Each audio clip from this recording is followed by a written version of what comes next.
there's a nice copper coin. But Doug, do you know what time it is? 45 up. Who says 45 of, Doug? It's quarter after.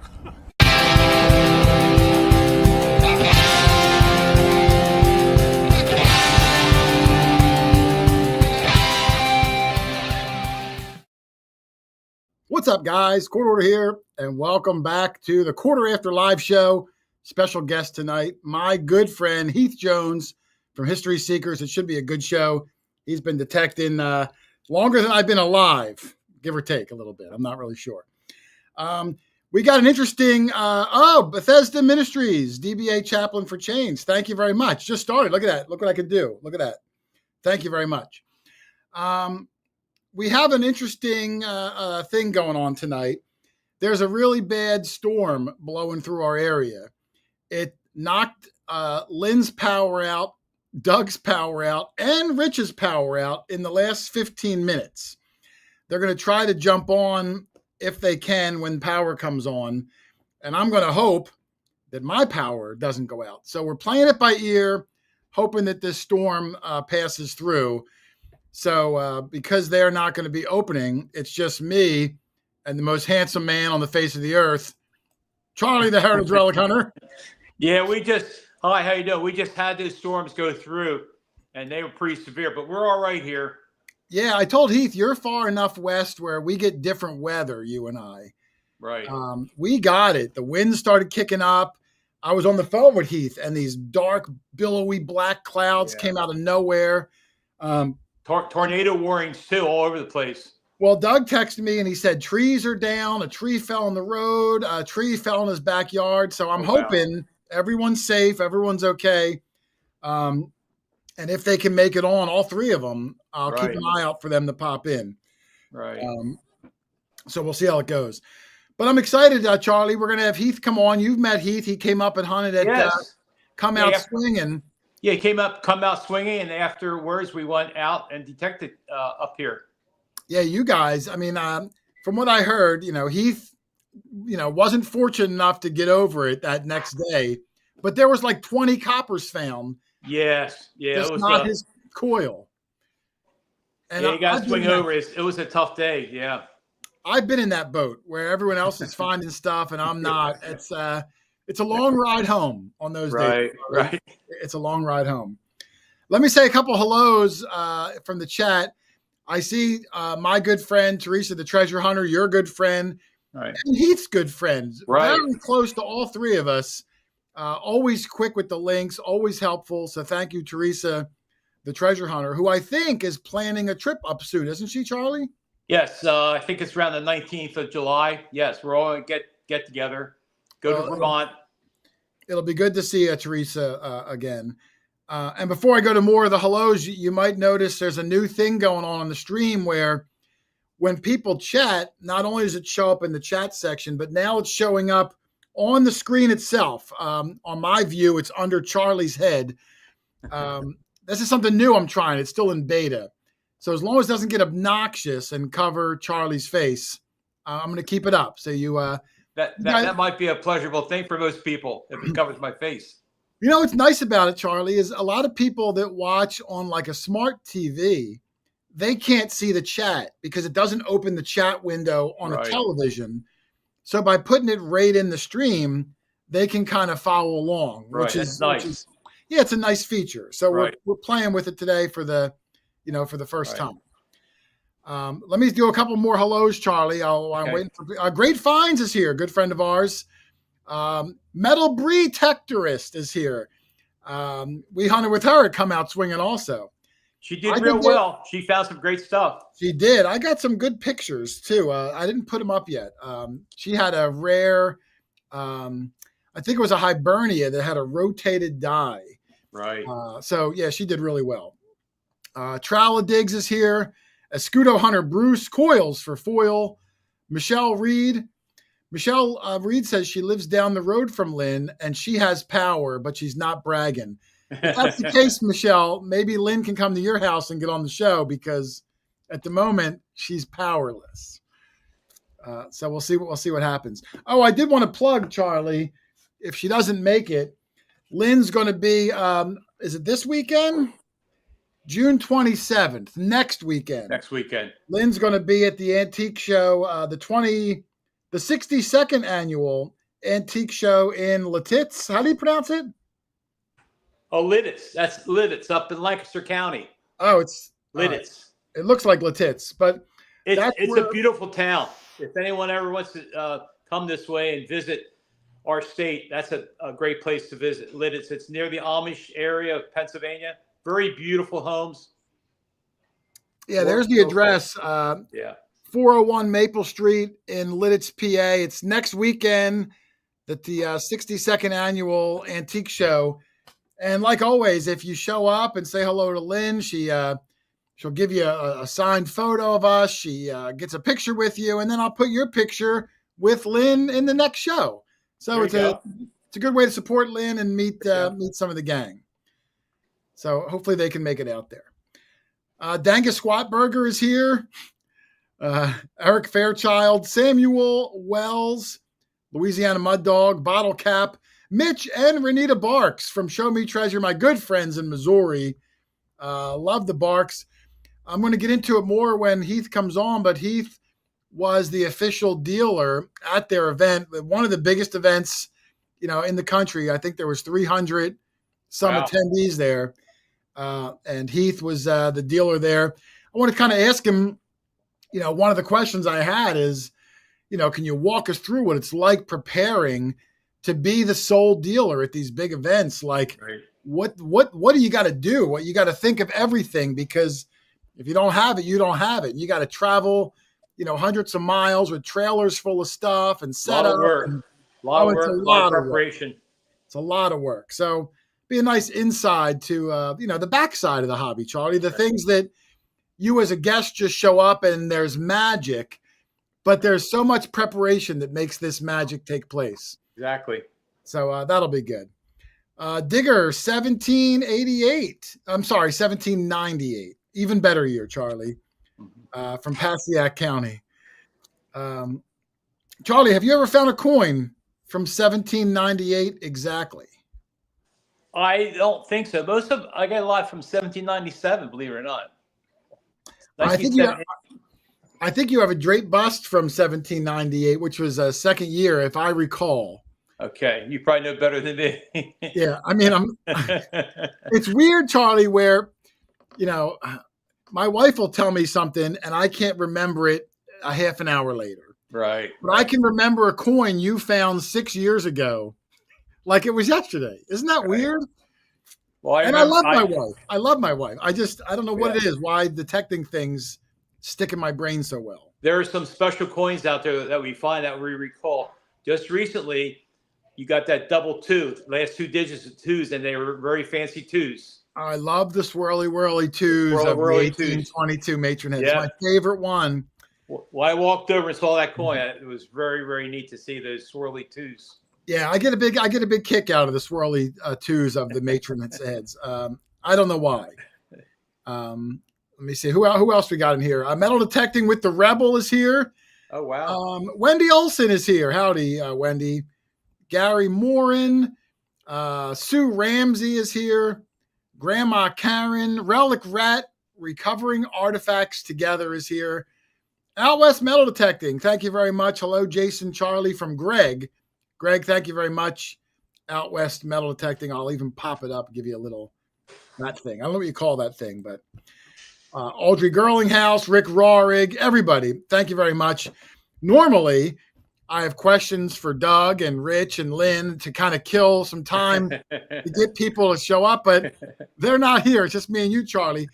So I thought, you sure it was lightning, or didn't they pay their electric bill? Well, who knows? Who knows? The Cape Cod Father, our good friend. Oh yeah, Eric. Yeah, Eric. As I said, we got a bad storm in the area. Rich, Lynn, and Doug all lost power 10 minutes before the show started. So they may be on, they may not. We're playing it by ear. Doug had several trees down in his yard and in the street. So I'm hoping he's okay first. Yeah. And then as long as he's okay, I hope he shows his butt up. But Charlie, I wanted to recap the last couple of videos we've put out from that field of a gazillion silver spoons. Amazing. Yeah, it is. It's an amazing one of a kind type spot.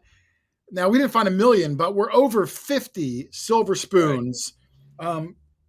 I have a special extra bonus video coming out this weekend just to kind of wrap this place up to move on to the new place for Tuesday.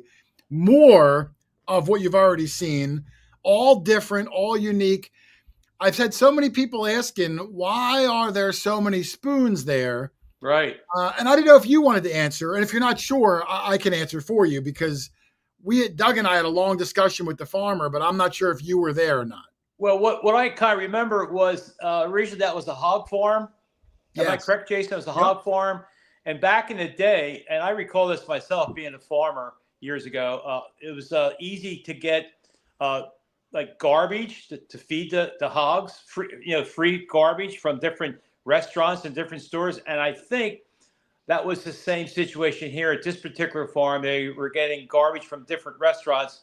I think they were higher class restaurants though in the area, maybe Philadelphia area, and brought the garbage to that farm and fed it to the pigs.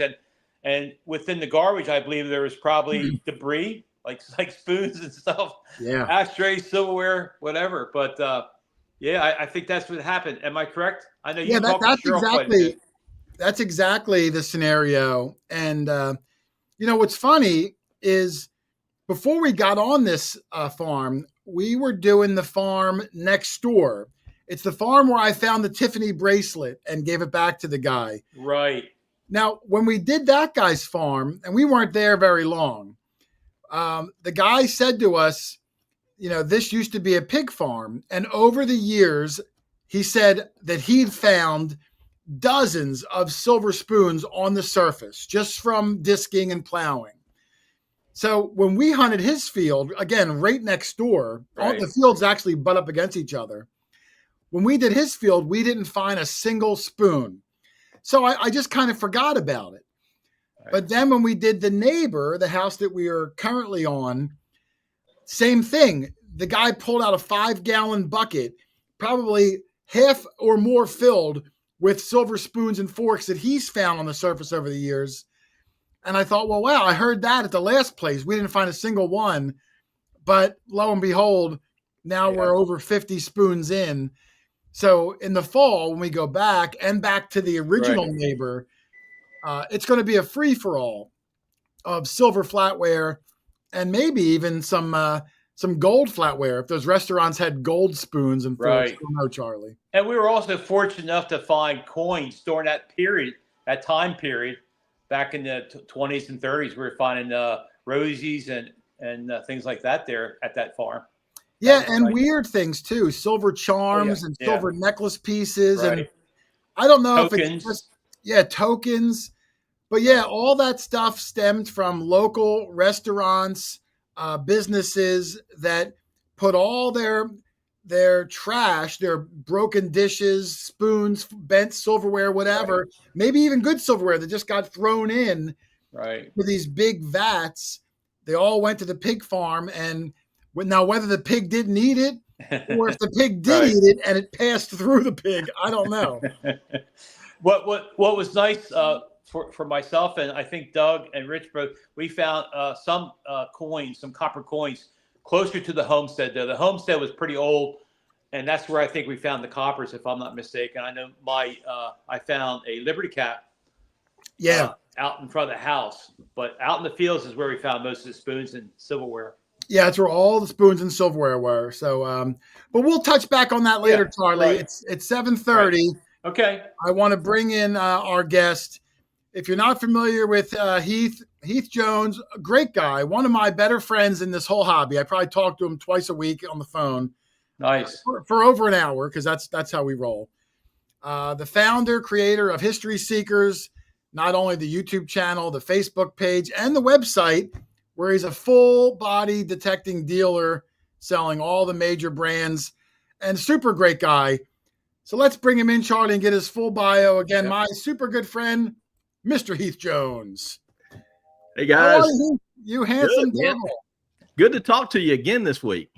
Yeah, I think we hung up 20 minutes before the show started. Yeah, yeah. So Jason was telling me, how, get on, just chit chat. We'll try to go an hour, maybe two. I was like, man, we do that every day. We talk anyway. So I know that's pretty well. But today we have to reinvent the wheel a little bit, where I have to like ask questions to Heath that I already know the answer to, yeah, because we're trying to include other people. yeah. But how are you doing, man? I told everybody about our weather situation. Knock on wood, I don't lose power. Yeah. Someone's popping in. It's Lynn. Lynn's here. Hey, Lynn. Let me bring. How are you doing, Heath? Hold on. Good. Let me bring Heath over here, Lynn. Lynn, I'm glad your power is back. We just brought Heath in 2 seconds ago, but I'm glad you're doing okay. Yeah, it just came on. It's still raining and it's dark, but maybe it's done. All right. If it goes down again, a viewer said she lives down the street from you. You can go to her house. She's got power. Okay. So Heath, let me throw you an easy softball that I'd always like to know is, what first got you into detecting? Give me the Heath Jones origin story. Oh, wow. So it goes way back, not as far back maybe as Charlie's detected. I started detecting about 1991, maybe 92. I was a teenager. Found my grandfather's old white metal detector in his junk building.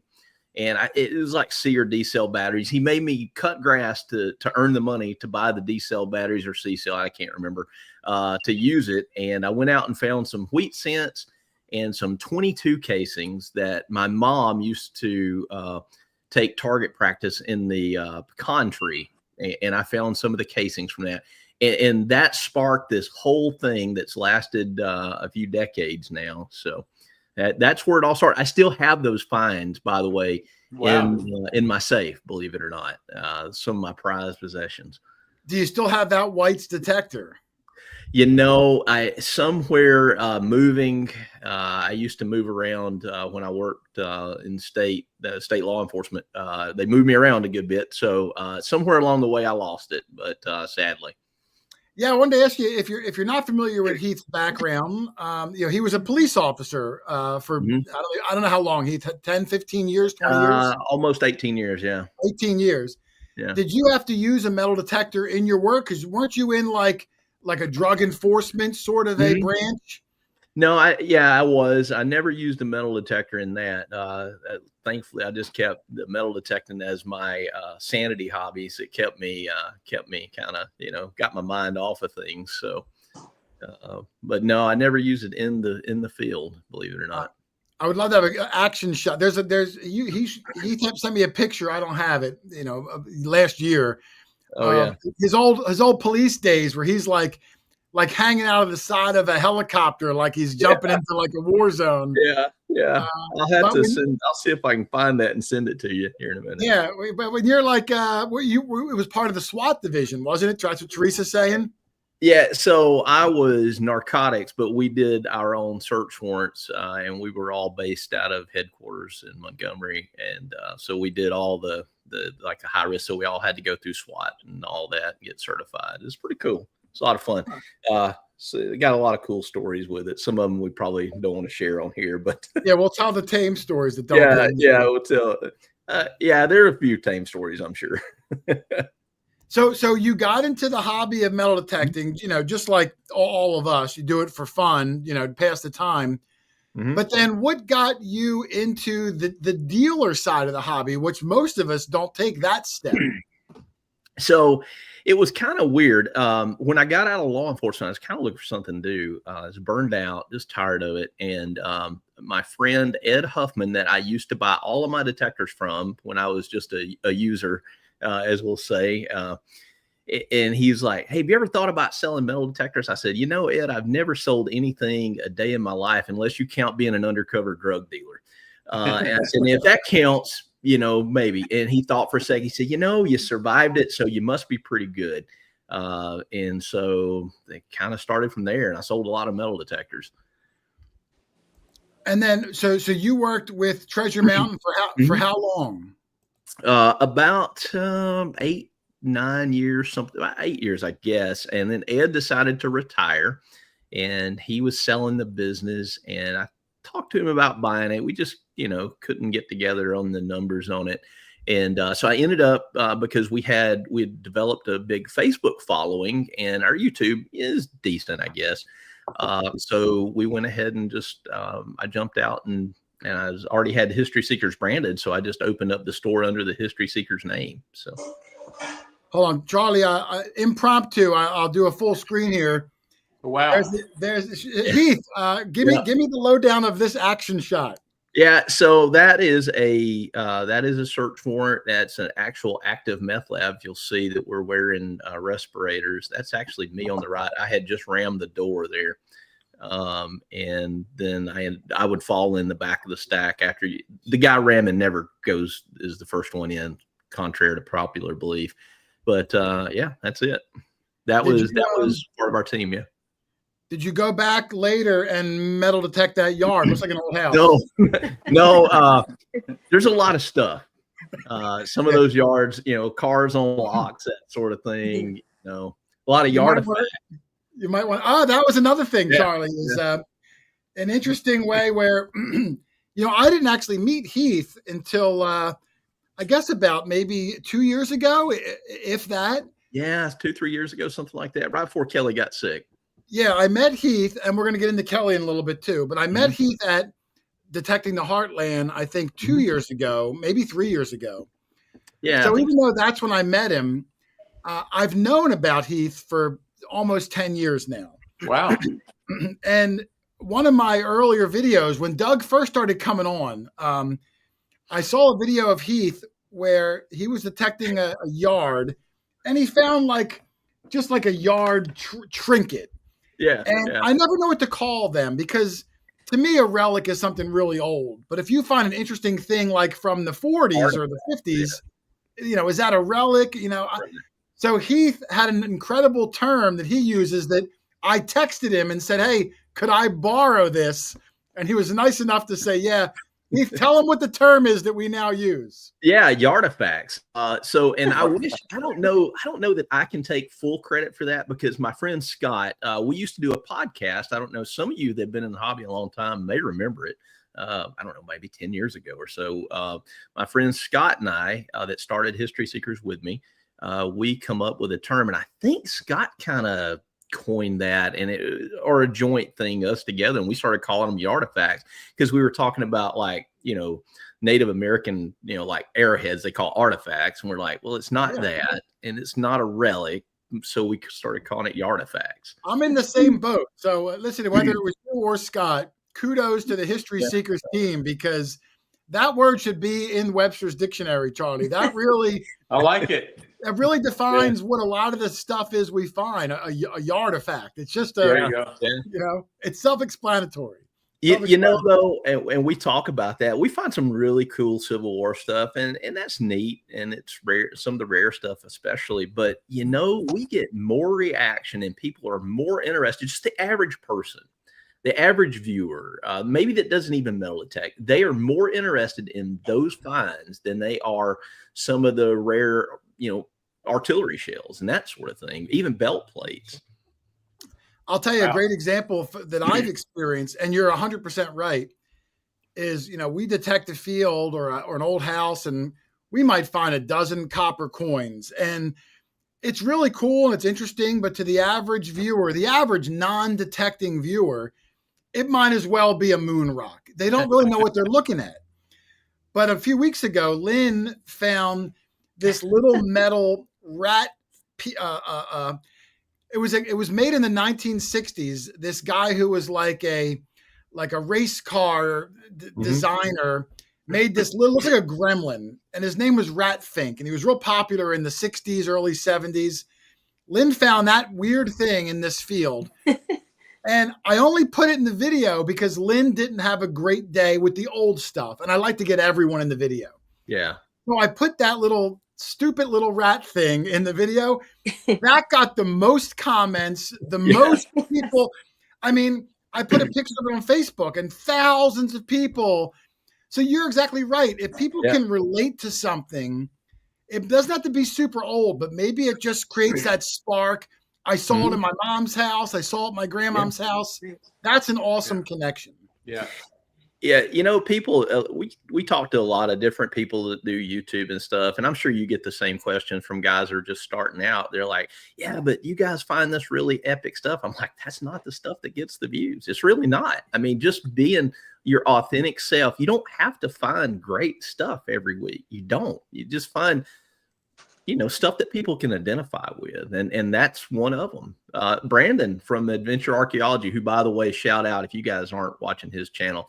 He's the guy that got me into videos, but we were talking the other day and, he's been finding stuff like that in creeks and, it's not even that old. Some people's like, I had that toy as a child and remember playing with it. So it really resonates with people.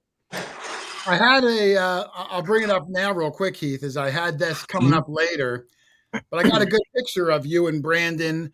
I've had Brandon on the show previously as a guest, Bottle Digger.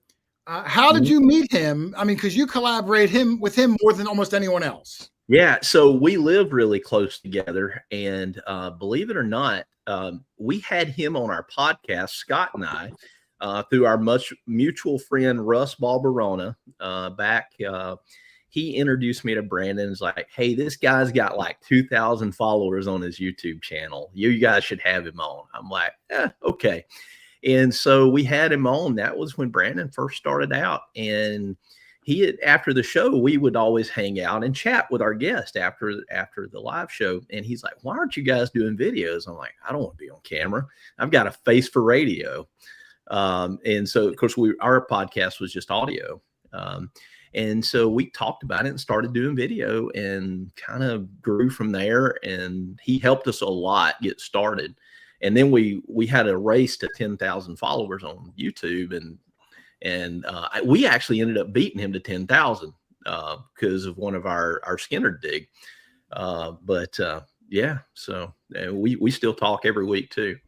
Yeah, he's a good dude, and you guys are really close. That was a great collaboration. And while I have the picture up, I'll go to the next one real quick because talking about collaborations, just a few weeks ago, you also collaborated with these guys. If you want to tell the people who they are in case they live under a rock. Yeah, so the guy in the yellow shirt, that's Jace Robertson. And then the guy in the black shirt directly behind my head there is Jep Robertson. From the Duck Dynasty, and then Murray Crow, and you got some of the guys that's been on their TV show there, the Duck Family Treasure TV show, and of course Jason and Jep have both been on the Duck or the regular show.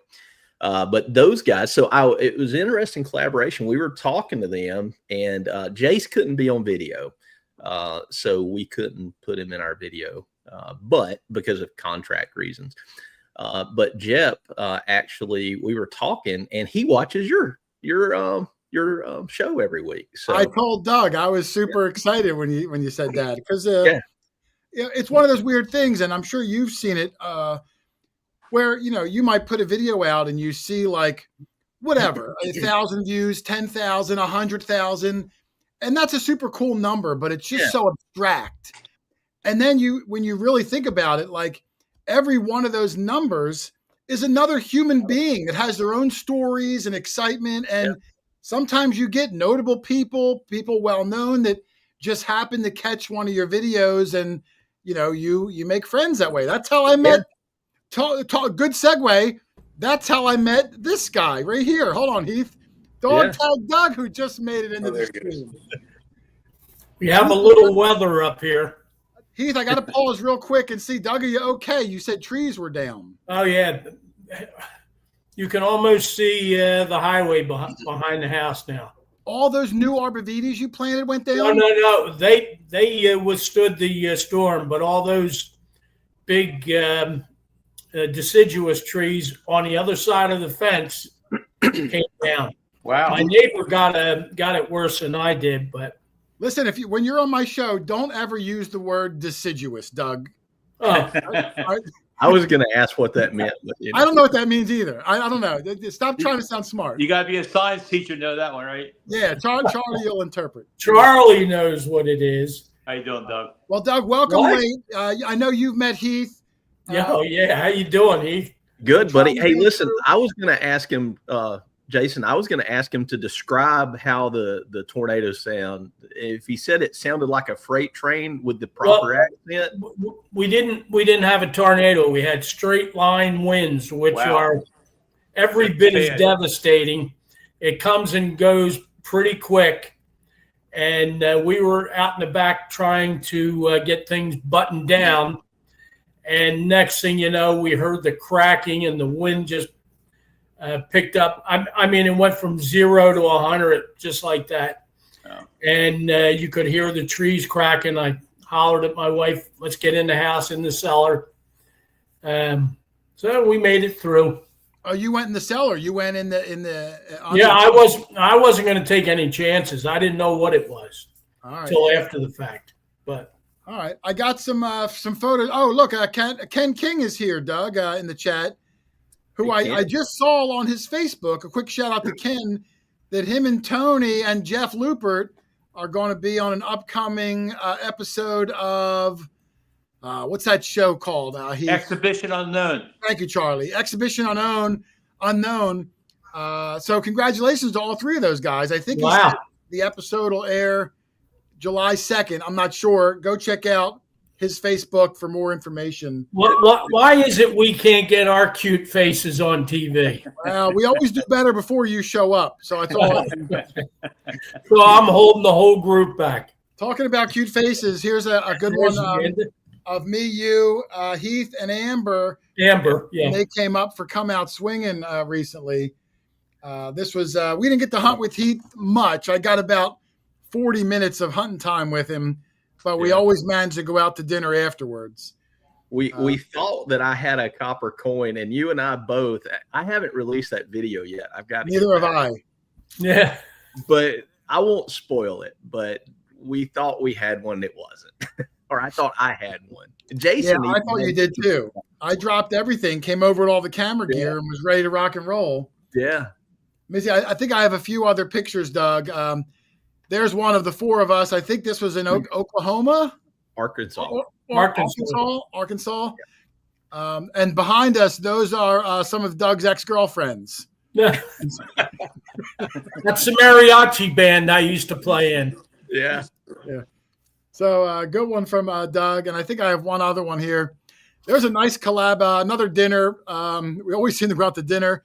But these Riley is in there. You can see Gypsy Jules back there. Heath, Amber, Alicia, Hot Mess Swinging. Yeah. A whole bunch of us. It's always nice to get together. So, I'm glad sometimes in the moment you forget to take photos and all that stuff. Yeah. So it's good. And when we lost Lynn during all this, I think she might have had another power outage. Yeah. But back to Heath. Yeah, Riley actually there sells metal detectors with us. Amber sells metal detectors with us. We got a pretty good team. Jeff Lubert, you were talking about being on Expedition Unknown. He sells metal detectors with us for History Seekers. So we got a really good team of folks that we work really closely with throughout the country. Well, you also have Brandon who sells machines occasionally. I always send business over to Heath. Yep. Teresa affiliated with Heath. Heath has a juggernaut in the detective. Well, seriously, and I think in today's day and age, and we've talked about this, is in the days of social media, if your team are creating content within that genre and people are watching, that's who people want to buy through. You're a trusted person. You're a quote unquote expert to the newbie who doesn't know any better. So they reach out, they want a machine. I help them figure out what's best for them. And then I send them over to Heath because I know him. I trust him. He ships quick. Gives the best prices, the good, everything. And he's an honorable guy. So if you're thinking about getting anything in the hobby, make sure you check out historyseekers.net. I believe there's a link already in the description. And of course, Teresa, always throwing them up on the screen. Thank you. Yeah. Teresa's awesome, by the way. She keeps me really focused and where I'm supposed to be. Kelly used to do that, and Teresa kind of stepped in and helped, and she's just been. That, Teresa. I couldn't do it without her. So she's a sweetheart. Yeah, she keeps me focused too, and she's in Pennsylvania. She's good. She's organized. She's a sweetheart. She's incredibly helpful. She is. She's good. I mean, she's here every Thursday helping me out. Really good people. One of those people I'm glad I got to know. She does a lot in this hobby. A lot of people don't know. You know, she's a part of your show. She helps us. Teresa does a lot in this hobby, kind of behind the scenes that a lot of people may not know about. Yeah. No, I agree. And talking about Kelly, I didn't want to dwell on Kelly. We've mentioned it a few times on the show. Kelly, who was a huge part of History Seekers, Heath's partner for many years, you know, tragically, you know, got ill and passed last year. I have a picture of us, a really good one, which was one of my favorites. A huge part of the metal detecting world. So, you know, I mentioned it several times last year. I think she passed around last fall. A huge loss. So incredible. Kelly Underwood. So I can't have any show with Heath without mentioning Kelly, which kind of also leads me into the next photo, Heath, is, you know, this, which looks ridiculous. Yeah. But one of the events that Heath sets up and sells at as a dealer, Detecting the Heartland, they now dedicate their kids hunt every year in honor of Kelly, which is really nice of them. Another huge event, hundreds and hundreds of people. How has the loss of Kelly affected you, Heath? Because I know it's been a tough road, my friend. It's been hard, and I try not to get choked up still about it. I really want to thank Casey and Mindy. I know Casey had to work tonight, so I don't know if he's watching or not, but they actually decided to name the hunt after Kelly because she was instrumental in the kids hunt part. Sorry, I'm getting a little bit of an echo there. But anyway, she kind of helped really organize the kids hunt. And so they put her as name. And actually I've got her picture there behind me. And if you see that mini ball right by her picture, that mini ball is her first mini ball that she ever found. And what's special about that, when we first met, she actually wanted to go to a Civil War site. And that Civil War site is where her grandfather and my grandfather both were in the Civil War on opposite sides. Hers was Union and mine was Confederate. And they literally faced each other roughly at the same place in the line, according to the historical map. Wow. It's like Hatfield and McCoy's. Yeah, that actually could, I mean, you never know. I mean, her father could have fired that. And we talked about how if one of those rounds had hit the other one, you know, one of us maybe you don't meet her, you know, maybe the whole, that's the beauty of this hobby is so many things. And the, you know, the stories that you can create of the history of these relics. Cause sometimes we have no idea whose hands they went through, but with little imagination and a little bit of history to kind of back it up, you can kind of create a story that's going to be pretty darn close. Yeah, exactly. So, you know, it's just, and she did a lot of our research. She was a great historical researcher. She did a lot of genealogy. And for you people that are looking to get into research, and I get that question, Jason, I know you do too, about how to find these spots. Genealogy plays a major part. If you're interested in genealogy and you're interested in metal detecting, you've got a leg up, especially if you can learn how to do that well. And she provided a lot of really good spots, you know, the research for them. Yeah, no, she was good. She was, you know, I only knew Kelly for about a year and a half, but I could tell that she was, I don't want to say the brains behind History Seekers. And I was the business side, I'll tell you. She was the business side, you know, like she kind of steered the ship and then you kind of went out and, you know, like, so that's got to be tough because then it all landed on you. And that's where like Teresa jumps in and she's helpful. You know, you really had to take it on. You picked up Amber to kind of help out a little bit, but she was, I can't underestimate how critical she was to you, not only personally, but for business and everything. So, like I said, huge loss for everyone. And a lot of people ask why we stopped filming videos, and her getting sick was why.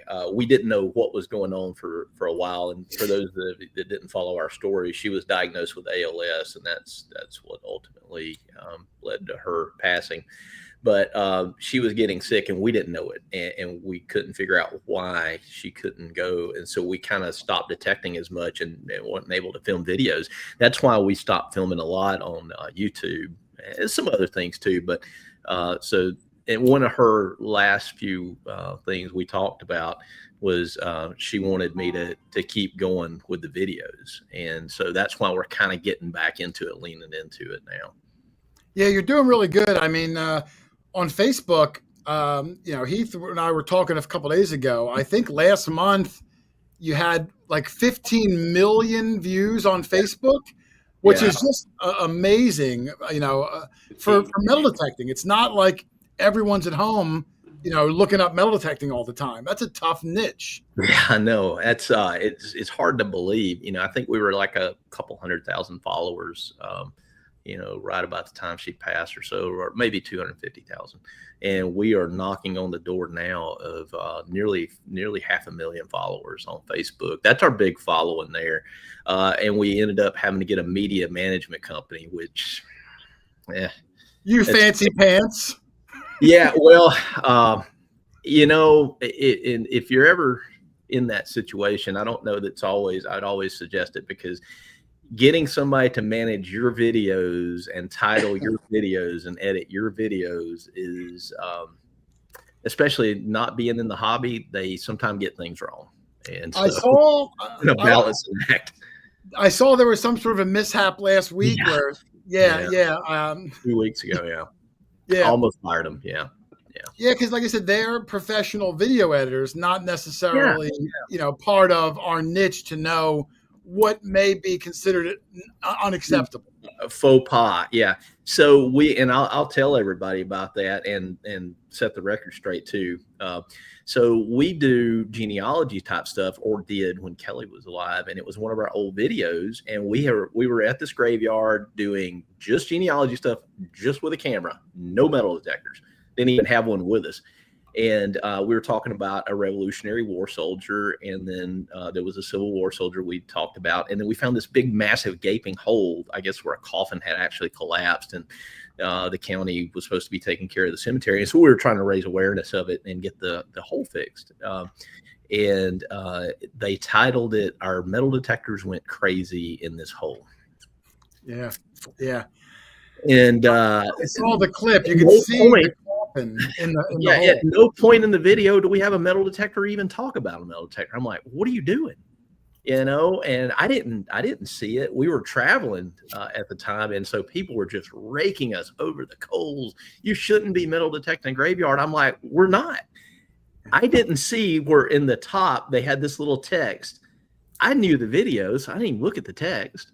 And it said, metal detecting this hole. I'm like, and then when somebody pointed it out to me, I felt stupid. I saw that. I was like, oh, and I went and deleted the video and started firing off emails threatening to fire them over there and pay them a visit and everything else. But, Yeah, that's tough. Like I said, it's tricky because they have access to your whole library, and they edit and cut things up. And we're under contract with them. So it's like, we're in a contract for 2 years with them.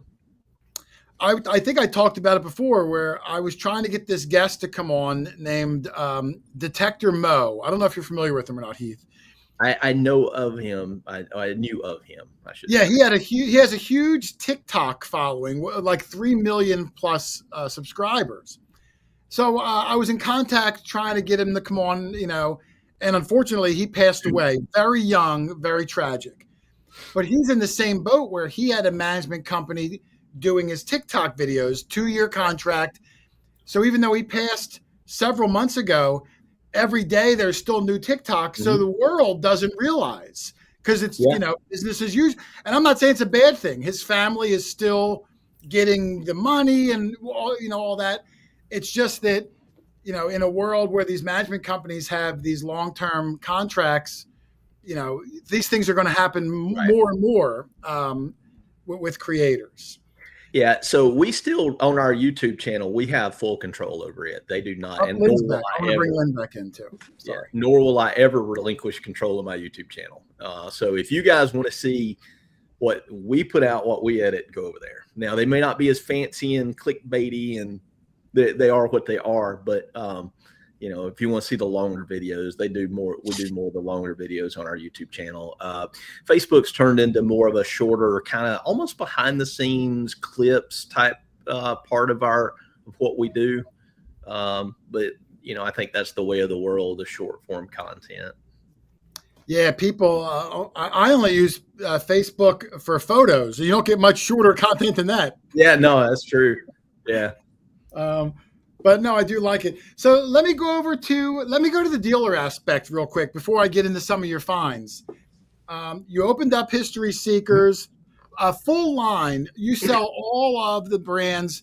Absolutely. What brand does Heath use? As often as you go and as far as you travel, what's your go-to machine? Yeah, so it depends on what I'm doing. I really like, of course, I like Nokta. Obviously, I like Fisher. I like XP. You know, I like them all. I use all of them at times. My two go-to machines are I'll say three go-to machines is I love my XP Deus 2. I love the portability, how collapsible it is. I can put it in a backpack. I can get on a plane. It's very lightweight. It's very deep, especially on like artillery shells and lead. If I am hunting for silver coins, I will also, or brass, I like my Manicore, so I use it. And then I love my T2. It's an older machine. It's single frequency, but there are times when there is a call for that. You know, everybody thinks multi-frequency is like, you got to have it. Well, that's not always the case. But I use my T2 still occasionally, made by Technetics. Well, Fisher Technetics, basically the same company, First Texas. A lot of guys that still swear by that Fisher. You know, we had Brad Johns on from the Hoover Boys. I think still uses a F75 Fisher. When we go to houses, a lot of times we bring extra machines for the homeowners to use. Doug brings his Fisher that he still has. They haven't had a new machine come out in a long time, but the machines that they had that are older are still standing the test of time. Oh yeah. They are. You know, and we use. I've used the Score Threesome. I really liked it. I think that is for the money.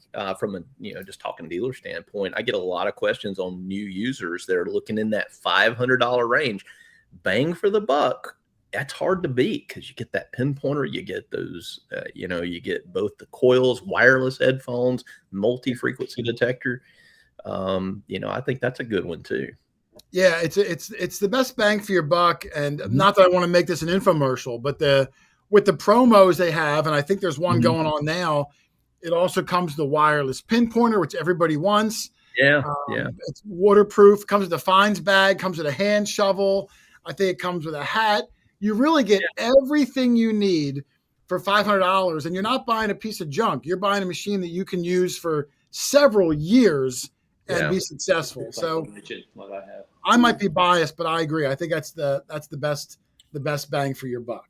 There's a lot of options no matter what budget somebody's in. I will tell people stay away from the Amazon. Some of those foreign made, they're just they'll wind up in the closet, honestly. I agree. It's a tough because when people email me, I get a lot of, I only have X amount of dollars. What do you think of this machine? And there's like a link to a machine I never heard of on Amazon. Yeah. And it's hard to, because I don't want to discredit and say like, oh, well, that's junk. But I try to say, well, if you can save a little bit more and maybe get a brand name that will have a good warranty, it's going to be more reliable, has better resale value if you decide you don't like it. I try to persuade them, but it's tough. You see those low prices and it's appealing, but it comes. And on Amazon, I mean, you don't have anybody that's going to be able to help you. You call Amazon up for support; they're not going to be able to help you. No, they don't even know what they are. Even if you don't buy from us, go to a dealer, a local dealer. it's just going to be, your experience is going to be so much better, no matter what dealer, even if it's not us you use. Here's a comment here. Let me see if I bring it up. Amanda Collins, who comes in a lot, said if she could get a payment plan, I can. I think if you use PayPal, you can do payment plans even from the dealers, right, Heath?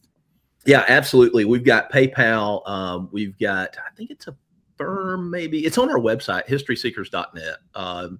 You can see where, and it'll break it down into the payment. Now, I'll be honest with you, some of those have high interest. The PayPal is the way to go if you have PayPal already, because they do like a 6-month, same as cash type thing, no interest. Don't quote me on that. Read the fine print. But if you pay it off in 6 months, I think it's still interest free with PayPal. Well, and if you call us, we'll try to help you. Our phone number's on the website. Yeah. So Amanda, you and anyone else who, if money's tight and you're like, well, $500 is a lot. I know they do take payment plans, so they'll work with you. Reach out because they want to see everyone be successful. It helps no one if you buy something junky and then you don't find anything with it, you don't like it, then you feel ripped off. So go with a dealer and get something that's going to work as best as it can within your monetary constraints. Yeah, I'll tell everybody, just figure out what your budget is. If it's $300, so be it. Figure out what your budget is before you call. And then that way, we're not throwing things at you that like, oh, I can't do that. Just figure out what your budget is. That way, when you call, we can tell you, hey, this is in your budget, and then we try to figure out what's the best for what type of detecting. Like if you want to hunt relics or coins like Jason is doing and Doug and those guys, then Doug doesn't find anything. Yeah. So I get it, Doug. I have those days too, but that kind of will help a lot. All right. Well, there you go, guys. Make sure you check it out, historyseekers.net. You can always email me. You can email Heath. If you email me, once we figure out what you want, you're going to go to Heath anyway. So you're in good hands with this gang he's put together. But let's take off the dealer hat for a minute, Heath, and let's get back to Heath Jones, hobbyist, because you've been doing this for 30-some years. You've had these social media channels for maybe a decade or more. Yeah. I'd like to talk about some of your most notable finds and spots over the years. Yeah, that's what my love is. But I gotta say, what really made me notice you, and I think a lot of the people out there from the YouTube side, was when you detected the Leonard Skinnard plane crash site. Yeah. Can you talk about that? How the heck did you even get access to a place like that? That is a fun. People either love us or hate us for that one. And I think it's amazing. Yeah. So I actually met a guy. That's how Teresa found us. Believe it or not, Teresa, the treasure hunter, found us from watching that video. Kenneth Maines, that did find the hunt for the Zodiac Killer on History Channel, and he does cold cases. He's got a TV show coming up. That's how I met him. And then he found out I used to be a cop, and we got, had the law enforcement thing in common. So that video has really introduced me to a lot of people. But so my friend Kevin, retired trooper, who now is a retired trooper, he was a current trooper at the time. He made contact with the landowner and got permission for that. And he says, hey, you want to go do this? I'm like, it's not really what we do, but I said, hey, we'll try it. And so we did. And we had to make an agreement with the landowner. We would never sell the relics, which we haven't. And we've actually made contact with some of the Van Zant family, who they're going to be opening a museum when the current iteration of the Skinnard band goes off tour. They're going to open a museum down in Florida. And we've agreed to put all the stuff on long-term loan there, provided it can ever be sold. That's amazing. That's amazing. Yeah. And Kelly found some of the really coolest things there. And so, interesting story. Kelly was only hours old when the plane crashed, and her dad was a huge fan. The plane crashed on her birthday. Well, the day she was born. Wow, really? I didn't know that. Born, yeah. Her dad was a huge fan, and so when she pulled some of the most, the coolest parts, some of the coolest relics from that, it was kind of it was kind of special to her, especially. I didn't know that was on her birthday. Doug, Lynn, Charlie, I want to keep you in the conversation. Can each of you, without looking at the chat, name a Leonard Skinner song? Doug, I'm going to start with you first.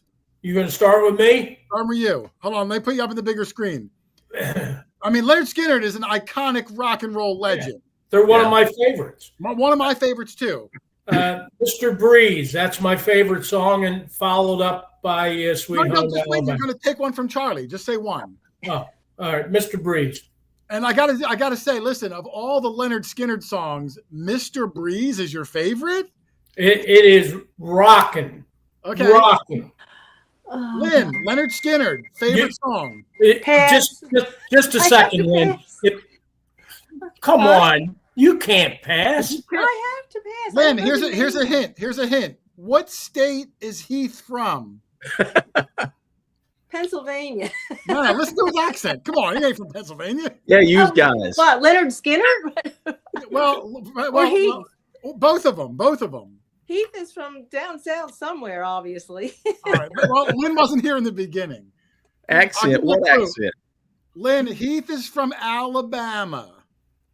Okay. You're getting there. A little more. You're almost there, Jason. What's the Leonard Skinner?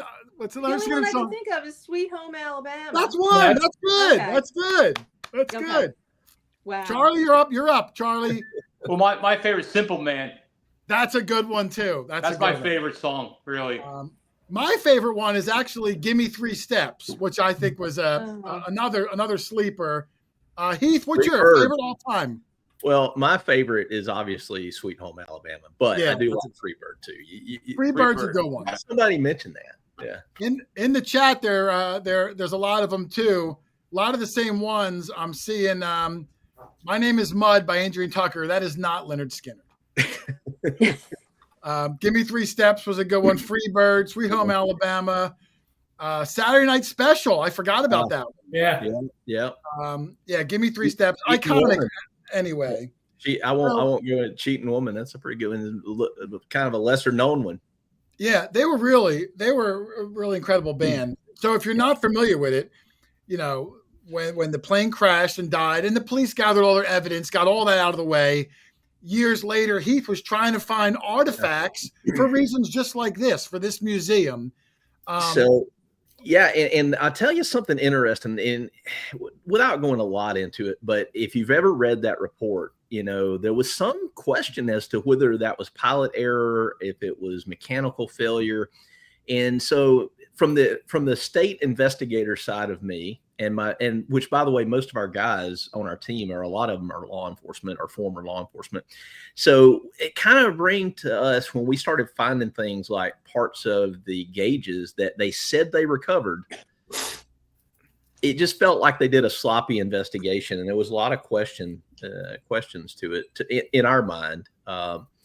So that was another part of why we wanted to do that dig, which normally we don't do anything that new. We look for like older stuff, Like it's historically significant. It's Americana. It's ingrained into our culture and our pop culture. Yeah. And I believe there was 2 or 3 videos from that site? We did 2. We actually did some uncut because people wanted to see everything, the stuff that we would normally cut out. Like, you guys cut a lot of the stuff you don't normally show out. So we did some uncuts, but we actually went 2 times there. And then the owner of the site, it got so much attention. Unfortunately, people started sneaking in there and digging up holes, leaving them open. It looked, the last time we went, it looked like the crater of the moon. And that wasn't our intention to bring that kind of publicity. But the owner said, "Hey, look, I don't want any more videos done there." So he knew we were going to go detecting. We had permission to go there. My buddy didn't mention that we were filming a video. And that was kind of a surprise to him, and which we talked to him afterwards, and he's okay now. But he always wants to put the disclaimer out: you will be arrested if you go there and trespass there. And which, it's safe to say that's anywhere. Any YouTuber that you see detecting, you can't just show up because you No. saw someone else there. I mean, that's common sense. We get that a lot. We've had that's the bad side of being a content creator, and I'm sure you guys have probably experienced that. I know it doesn't get talked about a lot. We've had people try to look at our videos and figure out where we're going, and that's kind of the darker side you don't hear about a lot. I saw Jeff Gibbs, he's in the chat and he's on our team, and he and I actually caught some people that come to one of our spots that they literally followed us around. They knew the town that we were in and they knew the vehicles we drove, and they started riding around until they found our vehicles. They knew we were out on a Saturday and they found us. Yeah, we've had that. Charlie, a couple times, didn't you say that someone had saw from the video enough in the background and knew where we were, and then they went back or something? But I was surprised that one particular person saw me in a store, and they came up to me and told me that. I was really surprised. They said, "Hey, I was just detecting at the place where you guys did a video." I'm like, "Really?" And they were strong enough to tell me that. It was kind of weird, but yes, they actually went to a place they saw in the video. Yes.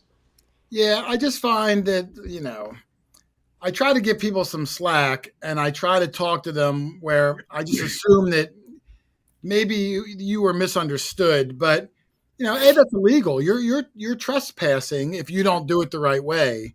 Yeah. So I try to tell them in a nice way, not like, "Hey, stay out of our spots."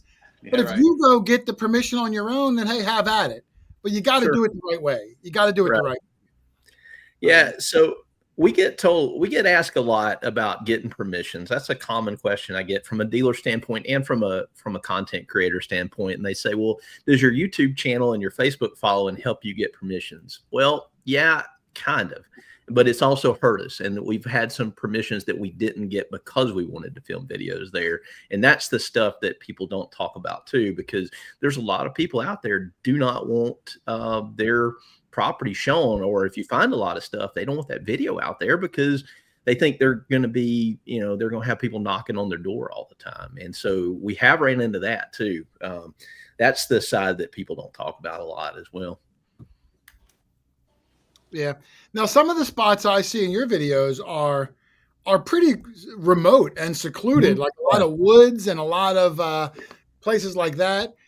Are you doing a lot of map research, going through old records, because that's like a needle in a haystack to get, 10,000 acres and be able to narrow it down to a small half-acre patch. How much legwork goes into some of these spots down where you are, where the state's just so vast compared to where we live? That's that's another part, these people see, well, in your videos too, they see us finding, find after find. They don't realize that maybe 12, 15 hours of detecting, maybe 2 or 3 days, or the days when we walk miles through the woods and find absolutely nothing, or just a few shotgun head stamps. So yeah, that plays a lot into it. I have found that the wood sites, in the forest, they're a lot easier permission wise to get from the people. To me, it's easier to say, "Hey, can we go back here and dig some holes, and fill the holes behind your house in these the wooded area?" And they're, to me, they're more receptive to that than they are digging up their front yard. Not to say that we don't do some yards too, but I just like the woods better. Yeah, no, it's tricky. When I started in this hobby, I did a lot of the woods, and you're right. When I first started, I wanted to be left alone, and what better place than in the woods? And it wasn't until a few years of doing it that I realized it's so much better to be out in the open. Now I want people to see me. I want them to come over because we have a better likelihood of starting a conversation and getting their property, or maybe they yeah. So yeah, it's a snowball. So I don't think I've been in the woods in what, Doug, years. Since I came on board. Yeah, it's just, and not that I don't like it, but it's challenging. Tree roots are challenging, ticks, snakes, and mosquitoes, mud and sticker bushes. That's part of the fun. It's not pretty. It's not pretty. Yeah. And then You dig up like a 25, 30-pound canister shot. You got to carry that thing 5 miles out of the woods. You Look at that dig thing. something like There you this, go. but the spots that are easy to get to. Let me see that again, Heath. Hang on. Let me pull it up. Oh, there we go. Hold on. Hold on. I'm trying to figure out how to do this. I can't. Hold on. There we go. I can't make you full screen for some reason. All right. How heavy is that thing? It's close to 20 pounds, like 17 and a half, something like that. That is a Sawyer. It was only fired by one unit at one battle in the entire Civil War. And it's actually, you probably can't see it, but it's actually got a patent date stamped in there. Even though this was fired, but it's stamped in the lead, you can still see it. And so if you see the rifling on that, it actually took the rifling from the cannon when it was fired. Only four cannon battery or 4 cannons in the entire Civil War could have fired that round. Was that Confederate? Was that a Confederate? No, it's actually Union. It was the second Vermont Light Artillery Unit. They were known as Holcomb's Battery. They had 4 of those Sawyer rifles, and then they had 2 20-pound Parrots. And Jason, I think you have a picture of Scott holding up a shell also with me and another guy. If you pop that up. So we think that 20-pound Parrot, because it was found just yards from the one I found, came from the same battery. But we were in ravines and just nasty stuff that most people wouldn't want to go in. But that's where you're going to find a lot of those things that the easy stuff, is gone because, well, it's easy to get to. I'm trying to see. Here it is. Hold on. I didn't have this picture queued up. Give me a second. I'm going to bring this up. Oh, sorry. Put you on the spot there. Put me on the spot, but now I got to represent, so I'm going to bring it up. Yeah. I'm going to bring it up. Let me remove this one because I have a couple. I have a couple of really good some other photos for you. Let me share this, and there we go. I'll make it full screen. That one. Yeah, that's the one. I was a little heavier there. You can see a little. Yeah, it looks like you ate 2 of those things. I did. Yeah. That was a snack too. But no, that is a 20-pound Parrot. That's Scott Duncan right there, and he's the guy that started the podcast with me. And my buddy Kevin, who's the retired trooper from Mississippi, he's Kevin, the guy with his hands up there. That's the guy that got us the Skinner permission too. Oh, okay.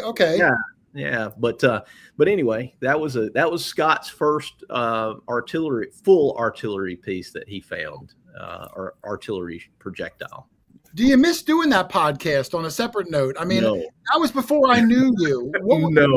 No, I do not. No, because it got where, every Tuesday night we knew, vacation or not, it was either run a rerun or be there. And you had to be in studio. No, I'll never do another podcast like that. Okay. Ever. How long did that run for? Golly, years, maybe 4 years. I don't know. Wow, really? Mm-hmm. Yeah, it was a while. Yeah, it was funny because, like I said, I didn't meet Heath until only 2 or 3 years ago. But, he was one of those guys that I took to you instantly. Like, we became friends like almost immediately, which is great. Doug knows me. I'm a little standoffish where I'm like, when the detector gets shut off, I'm a homebody. I'm a family guy. I very rarely go. I'm like a hermit. So for Heath to like make such an impression, and Kelly from day one, that was a rarity for me. So sometimes I still regret it, but I don't think you heard that. So outside, let me bring up the other photos I got because a lot of the spots you do, Heath, are Civil War in nature. A lot of Confederate stuff, which is incredible. Yeah. What are some of your best, most notable finds in years of hunting some of these Civil War sites? So I've got it, and I'm just going to hold it up, and Jason will put up some pictures. Oh, I have a picture. I do. That little bitty piece that you wouldn't think anything about. And actually, the picture of me and Brandon that you showed earlier was at the site where I found this. But it was a Confederate. I'm gonna put a picture up here. Yeah. So that is what you're looking at is a nose cap to a musket. Now, a lot of people be like, hey, big deal. You know, there are a lot of muskets, but that one, if you look really close, has a serial number. And the serial number to that is 4419. That was to a Cook and Brother musket. And when I sent that to Butch Holcomb and Charlie Harris before he passed, they said, that's a Cook and Brother nose cap, but it's dug. I'm like, yeah, I dug it. And they said, that's insane because they had only seen one other one in 40 years. That was extremely rare. There were only like 6,000 or 8,000 of those ever made. I can't remember. And the only other one that Butch Holcomb knew about that was dug was in the Howard Crouch book from the Low Country Detector or Low Country Relics or something like that. I've got the book, but that's the only one that he had ever seen dug before. I'm not even sure if I would have known what that is. Charlie, Doug, Lynn, would you have even known what that was? I'm afraid if I found that, it may have gone into my scrap pile. Yeah. Yeah. Yeah. No, I have no clue. No. Yeah, Charlie's our biggest gun expert out of our group. So, I mean, you know, when you're digging those Civil War spots and you know what every little piece, yeah, like you have like those are your special finds. You have a nose for that. And between you and Butch and Riley and some of these notable guys and girls that hunt these Civil War spots, they know every little piece or at least have a clue. And then through the community, figure out exactly what you've got. Yeah, and Riley, I call Relic Riley, if you guys don't follow him, I call him a relic savant because the guy's just, I mean, you show him, I'm like, how do you know that? I mean, you just show him like a fragment or something, and he's like, oh, that's from a so-and-so and so-and-so. I'm like, really? I knew that was a nose cap. I knew that because, you know, I've found those before, and I knew it was Confederate or most likely Confederate because it was brass, and the Union didn't use brass for their nose caps. But if you see that little cutout portion there, that is for the ramrod. It kind of like held the ramrod right there. I think I have a picture of the on the other side. And that's the inside view. And so it's got one lug. And so I knew the Confederate infield nose caps all had two lugs. And so I saw it was brass. I saw it had one lug. I'm like, that's weird. And so that's why I sent it to Butch. And I didn't even see the number to begin with. And so as I started looking closer, I was like, hey, that's got a number on it. Well, it turns out all the parts, every single part on that musket was serialized. So all the parts would have matched that musket. 4419 would have had those serial numbers stamped on all the parts. And I wanted to research the records and see what soldier had that. But, you know, a lot of the records with the Confederate Army were lost, obviously. Now, did you say that came from an Enfield? No, it came from a Cook and Brother. I thought it was an Enfield to begin with, but it wasn't. If I'm not mistaken, Enfields were British made. Yeah, they were, and imported in. Of course, now, technically, if you ask people, and they're right, technically, the Union Army also had some Enfields imported. We haven't been able to find a lot of records of where they were ever issued. But so to say that it's exclusively Confederate is not exactly accurate, but you generally do not find Enfields in Union camps. Right. It's usually if you find a nose cap, it's from a Springfield usually. That's pretty cool. And like I said, when I asked Heath before the show, I was like, "What's your favorite find ever?" And he sent me that photo. Mm-hmm.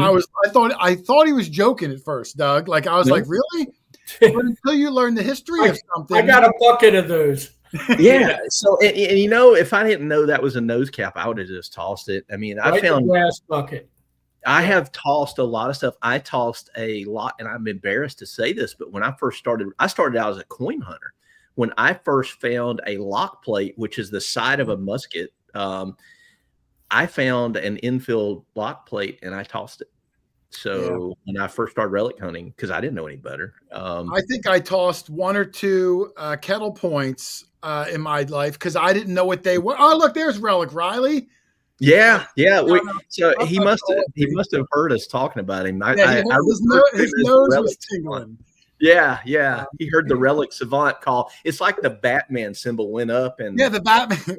Well, we've had Riley on the show, and he really is a phenom because not only is he probably the most knowledgeable Civil War guy, in the hobby, but he's like 25 years old. Like, how does his brain even get all that? It's amazing. It's because he's a savant. He is. But I'm glad. Hey, listen, I've called him from the field before. Hey, Riley, what's this? So I have sent him pictures of just fragments of stuff. He's like, oh yeah, that's a so and so and so and so. I'm like, how do you know? I know. But you know what? Now with like the Google reverse image, start sending them to me, and I'll look smart. Yeah, you're gonna look like Relic Riley. So, and Riley probably knows what that is. That is a part of a lock plate / spring to a musket. Amber actually from our team actually found that. She found that at a site that dates late 1600s, very early 1700s.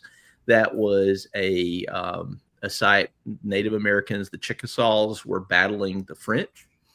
And I think the latest that dates to is like 1735. So she actually found a couple musket parts that day. And we've actually dug whole musket barrels there over in Mississippi. Our friend Ken Rogers and Jason Whitten, they invited us over there to that site. And it's just been incredible. Do you have those displays that have the mini balls and everything that you were showing me? Yeah. Which one? Which one would you like to see? Well, because we don't dig them up here, so I always find that incredible. Doug, do you see the really big round thing in the center? Yeah. What do you think that is? It's probably musket ball that hit something and flattened out. Yeah, you're right. When he showed me, I couldn't believe that a mini ball would flatten out to be that large in circumference. That one was hammered. It is probably a 69 caliber. That's exactly what it was. You're right about it being a 69 caliber, but it did not hit anything. No. The soldiers, and you can see the hammer marks where they pounded out. I don't know, maybe with the butt of a pew thing. They hammered it out, and we believe it was a poker chip. Poker chip, yeah. Mm-hmm, yeah. And so they would make a lot of game pieces, and I actually found that Ed Huffman was there that day. Butch Holcomb was there that day. We had Eric Magnuson that did, what was that show he was on? Superstition Mountain. You guys see that on History Channel?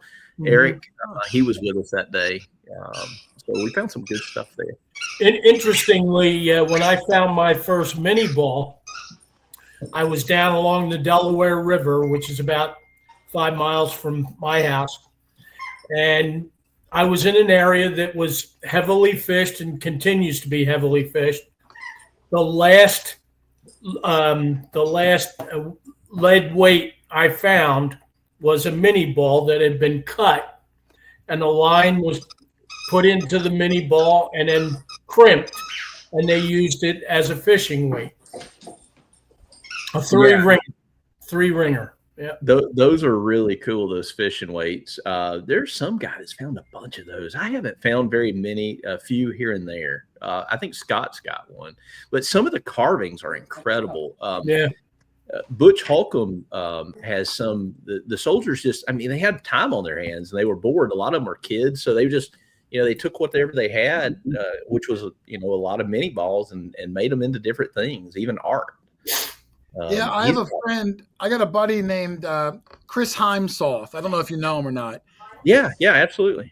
He found a mini ball, a Civil War, and the soldier carved his name and the date in the mini ball. Mm-hmm. Whatever it was. I'm just going to make it up. Say October 1863. But then the guy lost the mini ball. Another person found it like in the 1920s. That guy carved his name and the date. And then that guy lost it. So when Chris found it, it had two different names and dates done in different styles that passed through different people's hands twice in, a 170-year period. Yeah, so I just sent you a picture, and I don't know how quickly you could get it up. It's not my find, if you can even get it up. But Butch Holcomb found a really, probably the most incredible find that I have seen from a carving, and it was a mini ball that the soldier took his knife and cut in half, and he used half of it as almost a canvas, and he etched this beautiful rose into it. And it's probably the most incredible carved mini ball that I've ever seen. I think it's coming up now. Yeah. Again, Butch Holcomb from American Digger magazine is the one that found that. And if you guys aren't subscribed to their magazine, by the way, we get asked all the time, what's the best publication? I highly, highly recommend. It's only like 30 or 40 bucks a year. It's worth every penny. But anyway, he's the one that found that. Yeah, we've had Butch on the show, and you're right. He also has a digital subscription plan. So if you are someone that just likes sitting on the toilet with your cell phone, like Doug does. Doug plays that fishing game on his cell phone, on the toilet. Get American Digger, Doug. That's beautiful. I mean, look at the leaf carvings on that. I mean, you're talking about. You ever see those Chinese people, Doug, that like carve on like a grain of rice? Yeah, that's what they call folk art. Yeah, that's really cool. Hey, you're talking about something that's basically a little over one of the kind. Yeah, I mean that takes incredible detail. I don't know what's more impressive: the soldier that did that, or me for queuing the picture up during the live stream in record time. What do you think, Doug? Yeah. I think it was the soldier. All right, it was a soldier. Yeah. But no, that was amazing. I have a few other photos here of some of Heath's finds, notable finds, interesting finds. Let me bring this back up again. We're going to zip around a little bit. Heath throw me for a loop with these impromptu last minutes. This one was found. Go ahead, tell them the story with this one. That is actually not my find. That was found by Amber, who has, by the way, one of our most recent additions to the team, but has turned out to outhunt most of us put together. She does. She is incredible with any detector you put in her hand. So I was telling Jason, those guys, we found that at a site that they had on their TV show, and they's like, you're probably not going to find much there. It's a plantation home. I think it dated back to the very early 1820s, maybe or so. Yeah, this was the Duck Dynasty guys, right? It was their TV show. And I told him, I said, well, Amber's going to probably outhunt all of us put together. And she pulled that out of the front yard. And it's got we think it's a real emerald. We think definitely old. So that was pretty impressive. Probably the best find, honestly, that was made there the whole day. And I hope to have that video out maybe tomorrow, hopefully.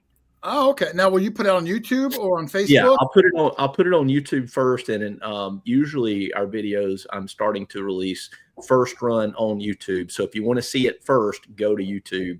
If you miss it there, you can catch it on Facebook later. Gotcha. Yeah, Amber is like our Rich, Doug, where Amber finds the most best stuff. Some people just have that knack. They just get over things. They get a lot of it. Where women have an ear for it. I have noticed some of the best detectorists I know are actually females. They have this attention to detail that I think we miss a lot. That's why I'm beginning my transitioning. I knew that was coming. Heath, you can't set him up like that. If only I could fit into some of Lynn's apparel. I'll tell you, Heath. I wouldn't have to go out and buy anything. To Heath's point, Lynn is our newest detectorist in our group. Only been hunting for maybe 8 months now, 7 months. Since like November. Since November. Yeah. And, I put out a yearly best of video, usually around January, but I update it throughout the year so it's ready to go. And I think Lynn has like 2 or 3 of the top spots already for someone who, still has to ask me how to turn the machine on.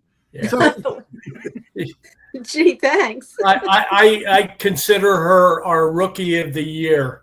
Yeah, yeah. So I know what you mean. Not to say that Amber's a rookie. It's just no, she's been digging like I guess 8 or 10 years maybe. Oh, and Doug Riley, he's going to come back on the show if you'll wear a dress. Speaking of wearing a dress, that picture of us with Casey, where Casey's wearing one, and Tim and George from the Diggers. Yeah. There you go. Yeah, well, you can't see Casey's, but he's wearing one. So yeah, George and Casey both wearing their kilts. Yeah, well, Tim has the kilt on this one actually, too. you can't tell it. Tim's wearing one as well this time. I told him I would wear one next year, maybe. They asked me if I wanted to wear one. I don't know if I could bring myself to it. I'm trying to put that Roddy Piper WWF vibe in my head. Yeah, yeah. But, listen, hey, if it's for a good cause, it's supporting Kelly's hunt. Doug, you're going to have to buckle down and wear the dress. Hey, I've done it before. I'm not above something like that. All right. I hope you guys can make it next year, because that hunt, I have been to that hunt every year except the last one where Kelly was so sick and we just wasn't physically able. I hope you guys can make it to next year. We always have a great time at that Detecting the Heartland hunt. And also Mitch Bart's the show hunt. Yeah, I've already talked to Nokta. We're going to make sure that we go to, at minimum, like 3 or 4 next year, and those 2 are at the top of my list. Not that I don't love all the hunts. Sure, yeah. But, I love the Oberrooters. We became very good friends with them. I still play Pokemon Go online with with the both of them. I think Amber plays that too. Amber, friend me on Pokemon Go. While I play it. Ask Doug out in the field. I'll be on the phone. I'll be like, "What are you doing?" I'll be like, "Shh, I'm trying to catch a Snarlix." Yeah. And then, of course, the Barks. I love my Missouri family down there. They treat us like absolute gold. So we had a good time there. We had a really good time there. Let me put your dealer hat back on again here, because I've gotten sidetracked from my notes. But I wanted to ask you, just about the rigmarole of when you are the dealer at an event. I mean, what that entails is you're the only guy there. You have to bring everything you anticipate, all the major brands, get there early, set up, watch all your gear, try to make give me a little bit of background of what goes into. That's the work side.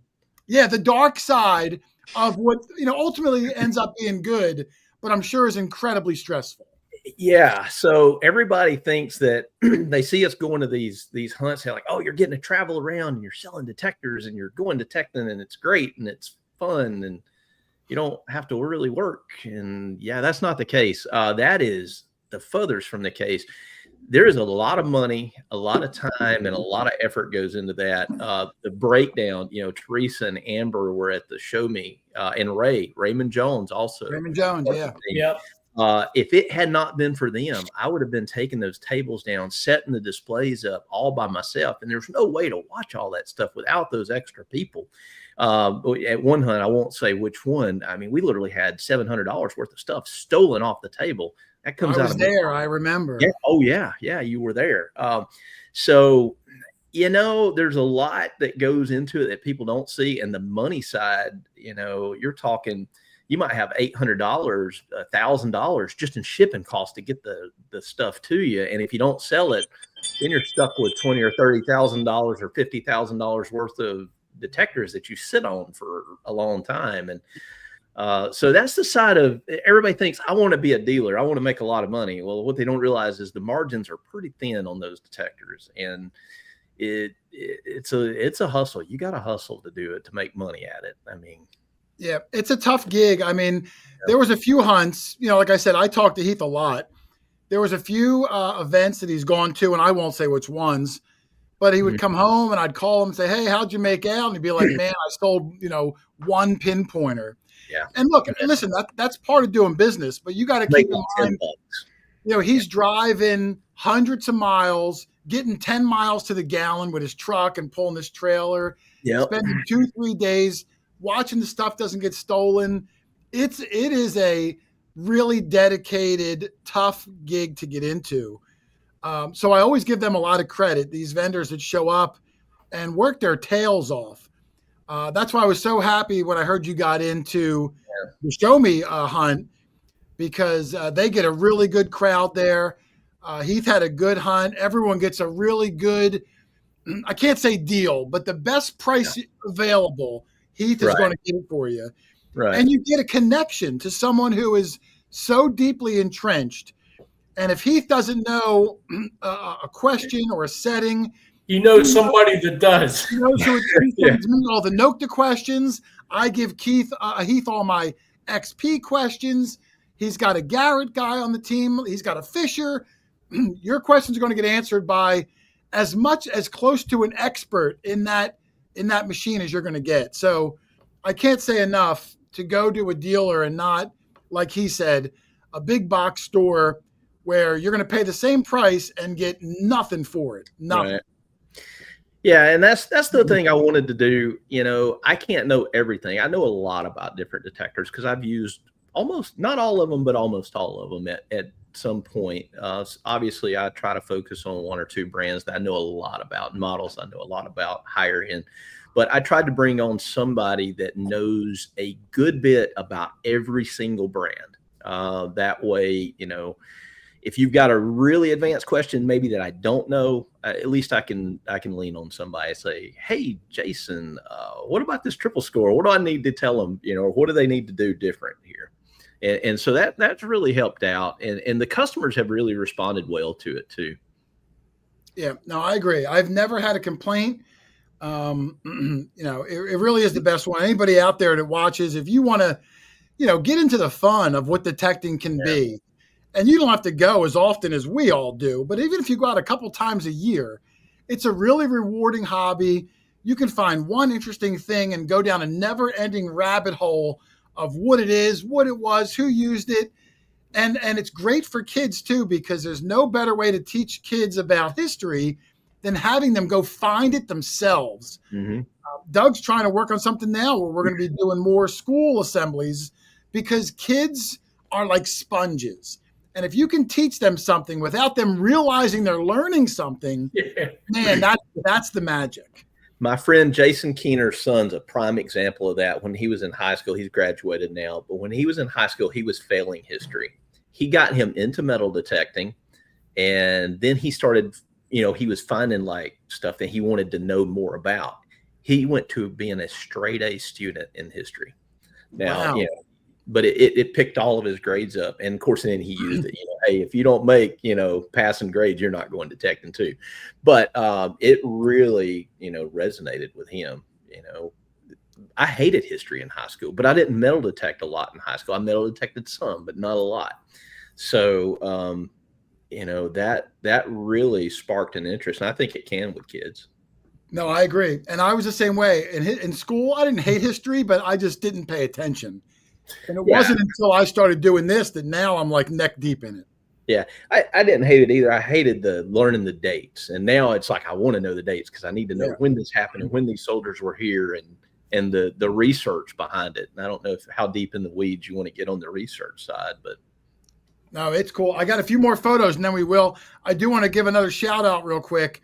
Our good friends who come in a lot, Turd Ferguson in Philadelphia, she's there with Clem Fandango, also no power. Turd, be safe. I'm glad you made it. Doug, Lynn, and Rich all lost power. So there's a lot of stuff going on, but thanks for coming in. And like I said, be safe. And heck, you're in Philadelphia. Why didn't you let us know? You're in our backyard, for God's sake. We could have gotten together for lunch or something. All right, Doug, I got a question for you. What's that? I got a picture of something that Heath found. Now, you should know what this is, Doug. If you don't, I'm going to be so disappointed. Okay. All right, are you ready? Charlie, you'll know too if he doesn't. Not that Lynn wouldn't. Doug, who makes this? Who makes it? You found a piece, one of your best pieces ever, the Harley Davidson guy. Yeah. Was made by this same company. Who made it? Well, I'm about to be disappointed, Heath. Yeah, be disappointed. It wouldn't be the first time I disappointed you. Wouldn't be the first time today. Charlie, do you know who made it, Charlie? Does it start with a B? Adrian Tucker said Hasbro. That is incorrect. No. It does start with the B, Charlie. It's a Barclay? lid. It's Barclay? lid. It's a Barclay. That's right. Barclay. Heath, who found this piece? I've never seen this one before. So I actually dug that, and that was at a permission from somebody that watches our channel, Laura and Lynn Spencer. They're sisters. They're twins, actually, and their friend Vonda. They invited us to their spot outside of Montgomery, Alabama, and I dug that. And it's missing. It's a Native American. It's missing the top half of the bow. But if you look really closely down there about my second finger, you'll see it's got a wire. That is actually a piece of wire wrapped around that bow. I don't know if that was part of it. Down here. Yeah. I don't know if that was part of it or if that was just something they connected to it. I don't know why that was there, but I thought it was interesting. But it was cool because I don't know if the kid painted that himself. It's a variant of the known Barclay example, and I put the number in our video when I put some information on it. But it's just very slightly different from the one that's known to exist. Oh, really? Yeah, just a little bit. And the painting, like the loincloth you see hanging down there, is not the same as the examples, the better known examples. So we're trying to decide really, and if anybody knows, but apparently that's some sort of variant of it. Yeah, we find a few Barclays a year. I remember Doug found an awesome one of an old, it wasn't even a Harley, it was an Indian motorcycle predating the Harley from the 20s. Charlie, you found that one a few months ago in Gail's yard. Yes. Those Barclays are great because not only are they lead soldiers, but they're not as small and frail as the newer ones. These are older ones. Well constructed. And they're thick and meaty. Like they usually hold up. They usually have paint on them like that. I have it's the drunk leaning against the lamppost with the bowler hat. And it's a good 2.5, 3 inches high. And he was painted, but most of the painting is chipped off. But that to me was an exciting find. Oh, it's a great one. Oh, and there's a comment from Laura Spencer. Is that one of your twins? Yep, that is. And I imagine Lynn's probably there with her. I saw Vonda commenting, so Vonda's in the chat too. Those ladies were incredible, by the way. Just they are super, super. Vonda Helton. Yep, yes. That's her. Yeah. And she, so they've watched our channel. I think Laura and Lynn have watched it since the very early days, some of our very first followers. And they got Vonda, I believe, into metal detecting, but we went to dinner with those guys afterwards, and just great ladies. Vonda is a member of the Dog Tag Doug Facebook group. She is. Oh, look, that's an exclusive club, Heath. Yeah. It's not exclusive. All you got to do is ask and you're in. Yeah. When you guys come down to Alabama, we're going to have to go meet those ladies because they are just super people. I'm not coming down this summer, buddy. Well, hey, come next month. I hear it's really nice. Interestingly, I'll be heading down that way in August. Oh, that's a perfect time of the year. Oh, my goodness. That's our cool time. Yeah. Make sure I get your address. I'll give you a shout when I get down there. Yeah. What are you going to Alabama for, Doug? Well, we're on our way to Texas, and then from Texas through. We'll be passing through, and then we're going to Colorado. I doubt New Mexico. It's way too hot down there. But we'll be gone just about a month. Okay. We're having that weather right now. Yeah. That Alabama weather right now. Yep. Yeah. That's humid. This weekend, Sunday, is going to be 97 and humid. Yeah. So, we're obviously detecting on Saturday. Hey, Heath, I grew up picking tobacco in that weather in North Carolina.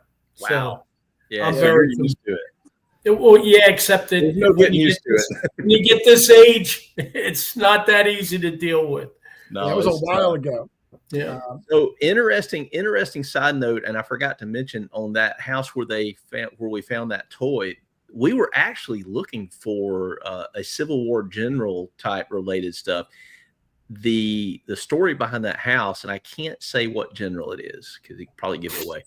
But that house was built by a Confederate general that we were metal detecting. We were hoping to find his belt plate, but it didn't happen. Spoiler, if you haven't seen the video, it's on our channel. We didn't find a belt plate.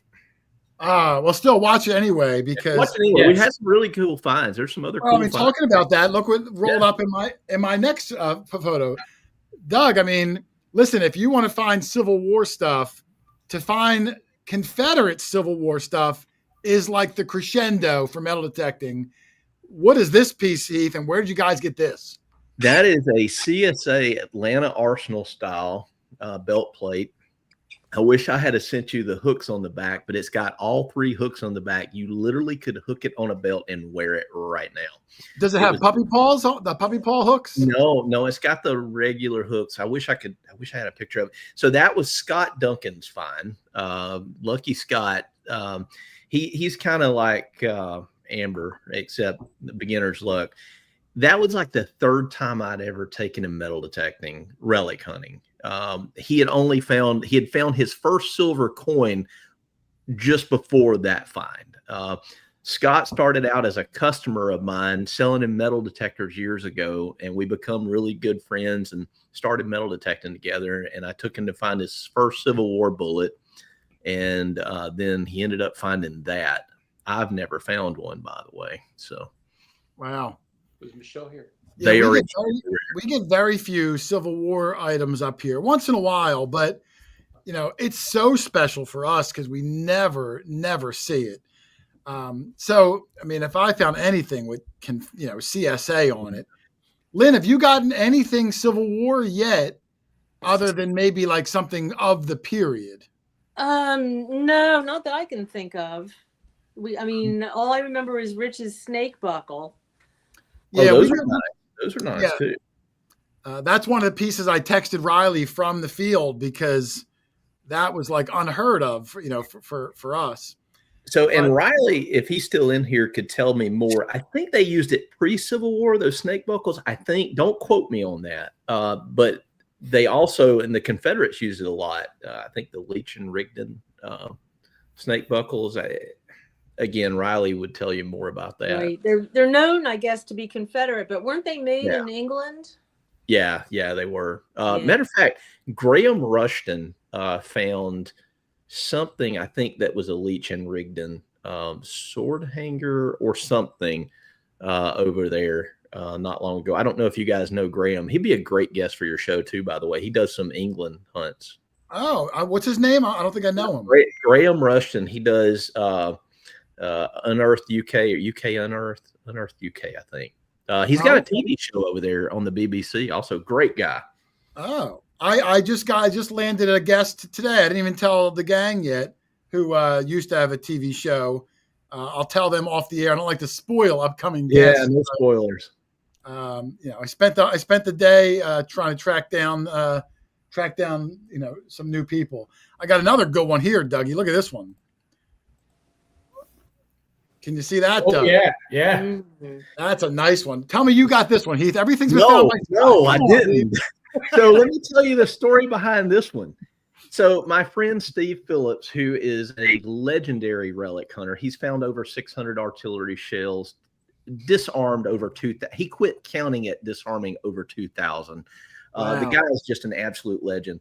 He was taking me, and when I was very new to relic hunting, teaching me to find Confederate sites, and he took me to one of his spots, and he told me the stuff to start looking for.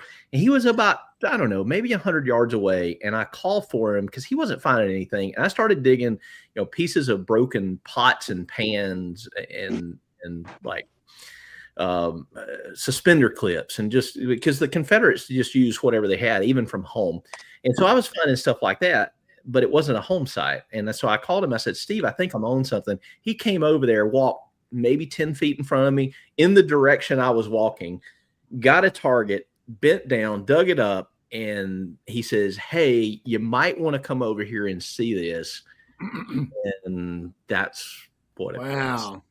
That is That is a CS Breckenridge. It is a solid cast Breckenridge worth, and we don't care about values because we never sell anything, but everybody asks what's it worth.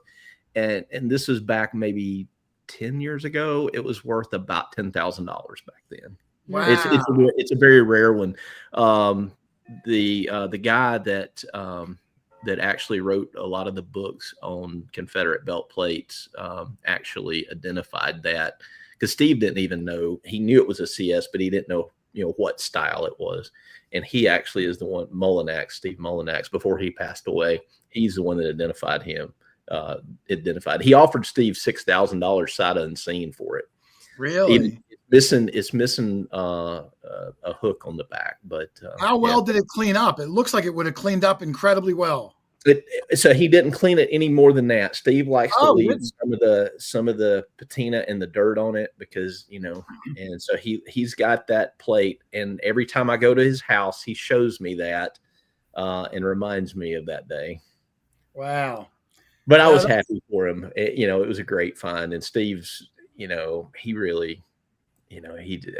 I couldn't be happier for him. We had a great. I agree. It's one of those weird things where I don't want to spoil my videos either, but in this coming Tuesday video, I had an amazing find. So I called the guys over, we do our thing. And then Doug found an amazing find 2 inches from me. But even though we joke and I call him a bottom feeder, I would much rather I find one and Doug find one than me find 2 and Doug find none. It's one of those weird things where you really are happy when the team all does well. So I get what you're saying about you truly are happy for your friends when they get good finds. Yeah. And Doug truly is a bottom feeder. Yeah. I see Scott from Scott, and I don't want to mispronounce. June. Oh, Scott June. Yeah.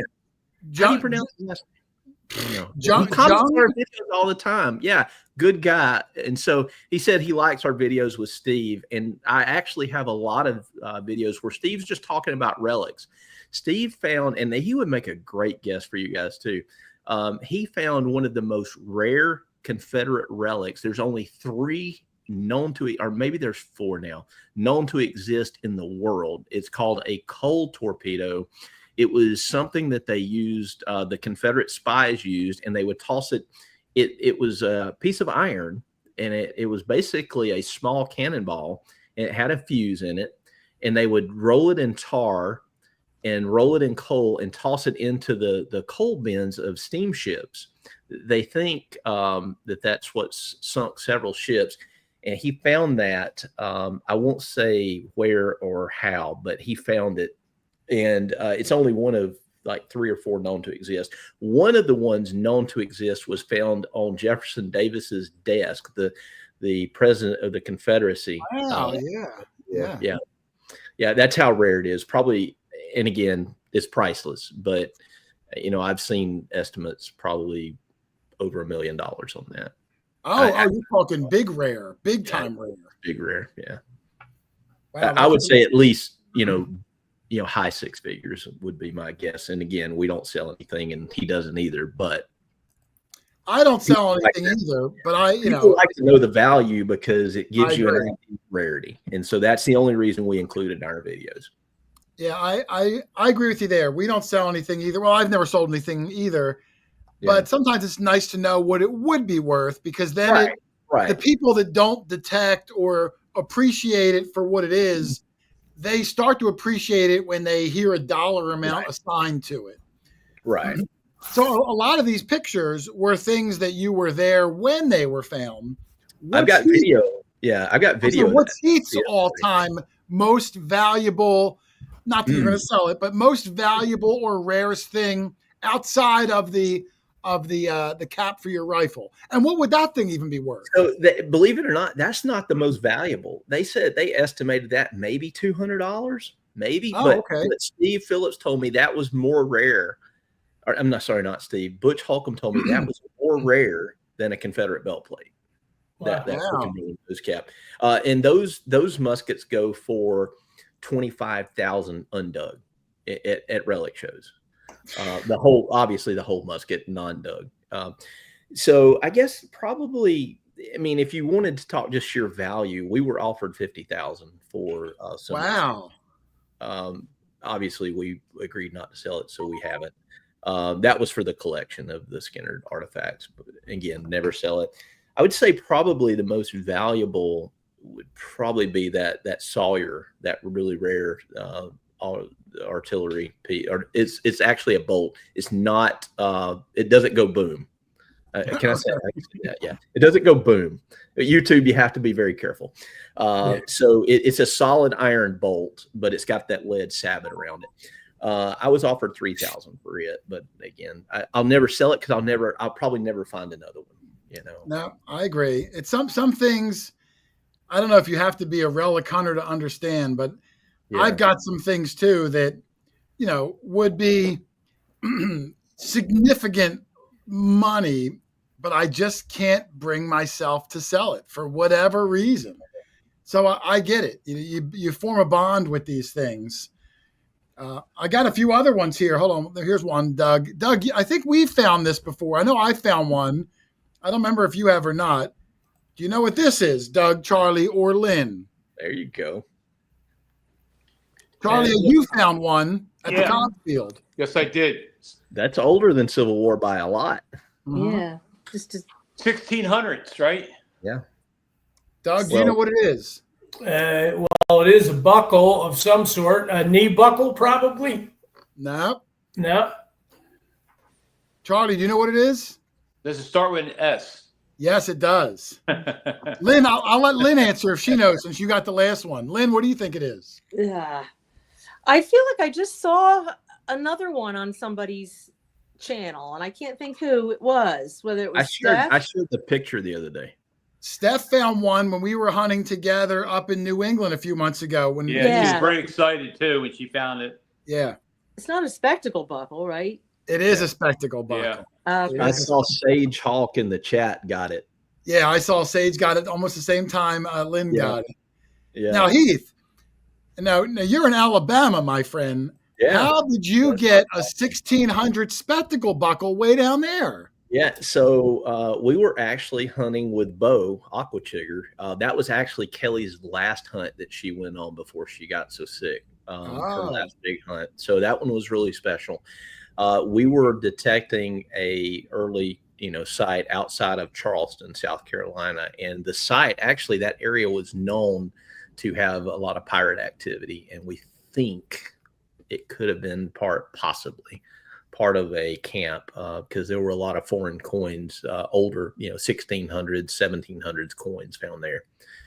So the best we could tell dating that buckle was mid 1600s to very, very early 1700s, maybe 1710-ish. But again, never be able to say it was pirate for sure. But yeah, that's been my latest thing. I've kind of been on the search for pirate treasure. So we've gotten lucky and all found some pirate treasure a year or two ago. Yeah. No easy task, but if you get on the right spot, it might be out there. I do remember, Jason, when I found mine. It was my first hole. In that Cobb field that we were at was my first hole. I remember it was a beautiful brass buckle too. Probably really expensive back then. I mean, you're talking probably like 1680, 1690. Yeah. I mean, for America, that's ancient. You know what I mean? Like that's really early. You get 1600 anything. Well, Jason, that's where I found my 1660 hammered coin in that same field. We all found hammered silver in that field. Yeah, you're all welcome. Yeah. Don't worry, Doug will never let you forget it. Thanks, Doug. So I am looking, Jason, and I didn't send you this. We have a crotal bell, and I know normally that wouldn't be very significant find, especially to you guys up what? north. That is a significant. I show every single one you find. Yeah. No, but we found a crotal bell here in Alabama, which is again pretty rare. But this crotal bell was so old, even the people here were like, "That's older," and it dates just post medieval. Wow, And really? it actually was, yeah, it's got the fish scale, and I may have some of the details wrong. Again, not my find, because I'm the guy with the camera, Jason. You can relate. Hey, I know how it is. Because we're filming everybody. So Scott Duncan actually found that, and we were at an Andrew Jackson site along the Coosa River. It was a fort where he was battling the Creek Indians in 1813. And we don't know if it was a bale that had been handed down or traded at some point. Could have been, but it was from England, and it dated just post-medieval, and it was the same path that DeSoto came down through Alabama. And wow. Could it have been traded around in Europe, made its way onto DeSoto's ship, been traded? Again, a lot of speculation here. Right. But to have a bale that was made in England make its way to a very rural part of Alabama that's post-medieval is kind of rare. But it had the fish scale, and Dominique Da Silva, by the way, I used to watch her videos all the time. I did too. She's an outstanding person and become a personal friend of mine. She's the one that's like, hey, that's older, and put us in contact with some people, some archaeologists actually in England that helped us identify that. So I wish I'd sent you the picture of it. I didn't even think about it until just then. Well, that's okay. But I don't know if you've ever found a medieval one, but I know the feeling. Charlie, you remember when I found that handmade triangular padlock that dated from like 1630? Yes, I was there with you, and you did. I was Doug excited. was there. There's like 2 or 3 that are known in the world, and they're in like museums. One was in the New York Metropolitan Museum. It was like hand forged in like Spain, and somehow it made it over and got lost in this guy's front yard. Yeah, Pennsylvania. Yeah. Sometimes you never know, man. It takes a little bit of luck, but you get out there and you dig enough holes, you're going to find a couple of just downright amazing pieces. And what's interesting, JC, you talked about a guy's front yard. We were in that front yard all day. It was small too. It was a small all day. Front yard. And the things that we found were incredible. That's why we had to do baby steps to detect that front yard. We kept finding wonderful things. It was amazing. Yeah, Doug got his 2 real there. Beautiful epistarine.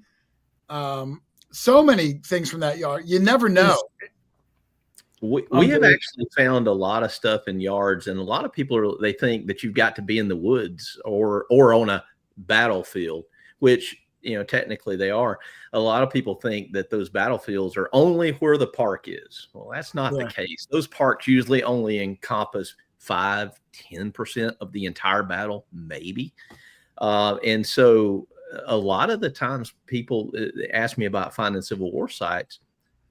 Knock on these neighborhoods surrounding these parks.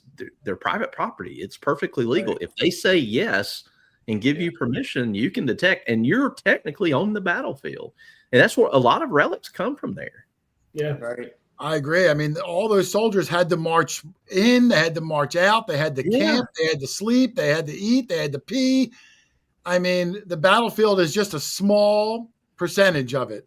That cannonball came right next to somebody's front yard. And let's not call it a cannonball. Let's call it a pumpkin. A pumpkin. A pumpkin. Boom, boom. Pumpkin pie. Wow. I don't know. But that is actually Confederate. It's a shot put. Yeah, it's a shot put.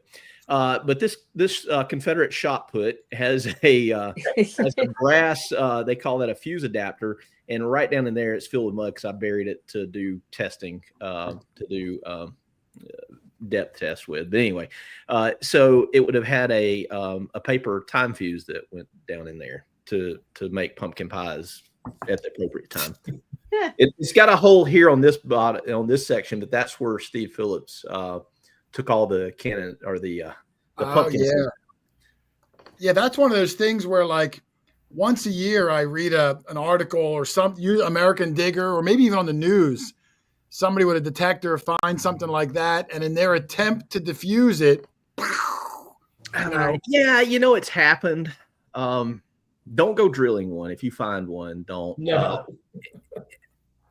it's a very touchy subject, and I'd like to start out by saying this is not advice. This is not legal or professional advice in any stretch of the imagination. You need to know what you're digging, especially if you're looking for those type things, because if you dig one that's from World War I or II or even Spanish American, after the Civil War, they stopped using.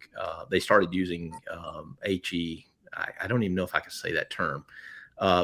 It's stuff that will really make a boom, and even 100 years later it will, which that stuff can too. And you have to know that black powder is destabilized when it's dried and wet and dried. It becomes more unstable.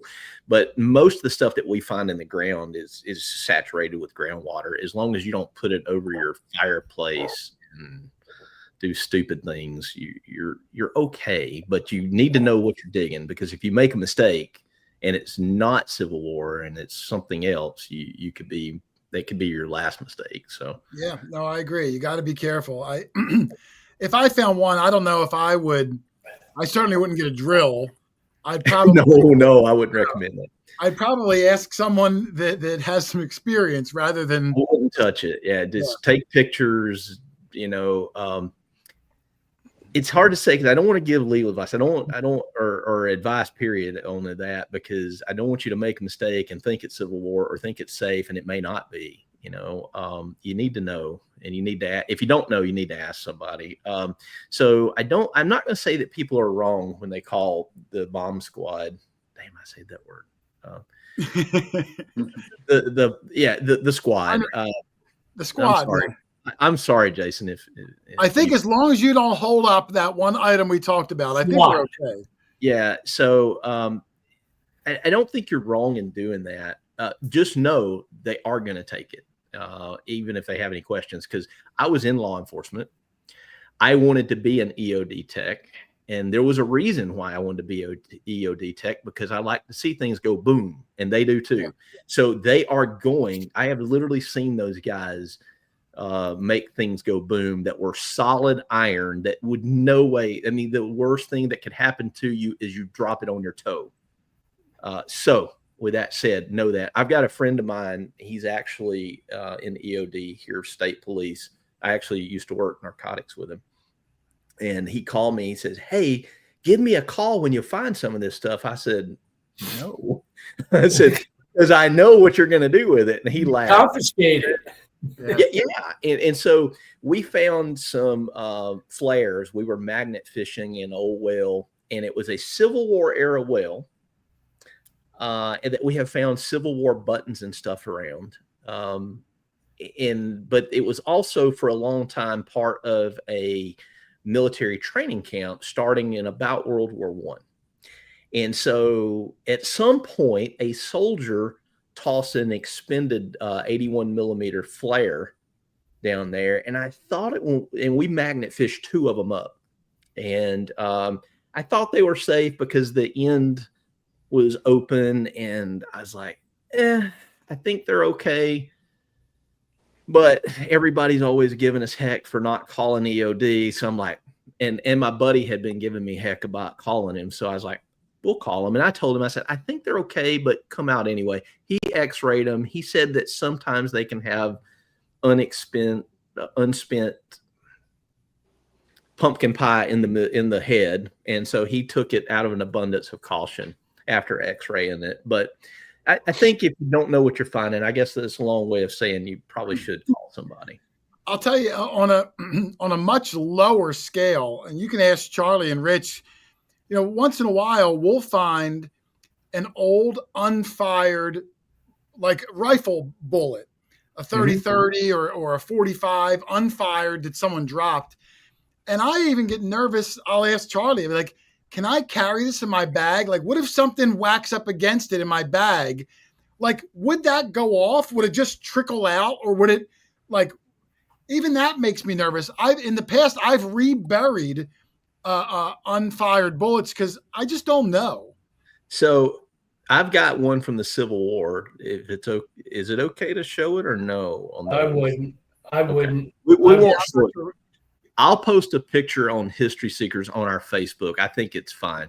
So tomorrow I'll try to post a picture. It's an unfired, dropped. It's in the casing. But it's a Spencer. Yeah. Those are rare to find them. I mean, not unheard of. And years ago, used to find a lot more of them. But the soil, they're so thin, they're fragile, and they're falling apart. I've only found a very few of them that are whole. What caliber was that? What caliber was that? 52, I believe. Yeah. We actually Kyle found them right up here in the town I live in, not far from where Rich just moved from. And he went out into the woods. Jason and I were hunting in the yard. He went out in the woods and found all kinds of live ammo. Of course, most of them were Spencers, but really deteriorated.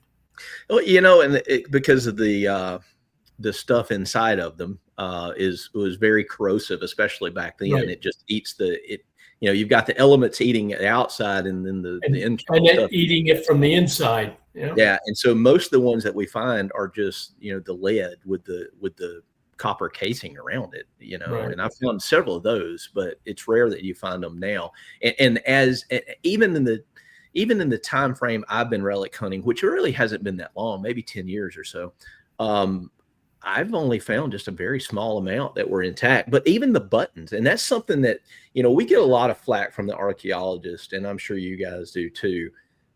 They say, leave it in the ground. Well, I'll tell you something. These buttons, if you leave them in the ground, and these brass items, especially these thin like buttons, you know, even in the past 10 years, you can tell the difference in stuff that you're seeing now. Most of them are just coming apart in your hands. There's another 10 years, there's going to be almost nothing left of them.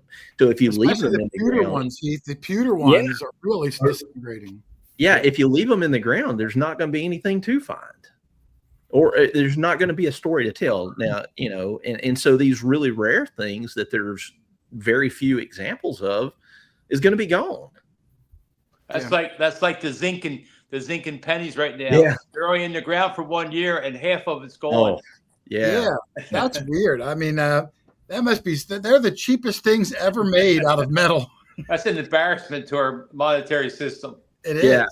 I don't know y'all's feelings on archaeologists, but we've had good interactions with some, and we've had really bad interactions with some. I've had bad ones. Yeah. And most of them, and so now, like I say, not everybody's bad. I think we have an archaeologist in one of the viewers I think is an archaeologist. Correct me if I'm wrong, Doug. Yeah. Say again. Oh, I thought one of the regulars was an archaeologist. I just forget who it was. Chime in if I'm correct, but go ahead, Heath. I didn't mean to cut you off. You know, I understand their feelings. If there's a particular site and everything is located at its site, but we detect these fields, and whatever we find, they're usually scattered about. You know, so I don't know why someone would be upset finding an individual item, and then 100 feet away finding something. You know, why would they be upset over that? But the archaeologists that comment on it, and they love to comment, and they're really, you know, tell us that we're destroying the archaeological site. Yeah, and they're so much smarter than we are, because they charge the taxpayers money to do what we do for free. That's another story. But they, you know, and we share it with the world more than they do. Yeah, and we find more than they do usually.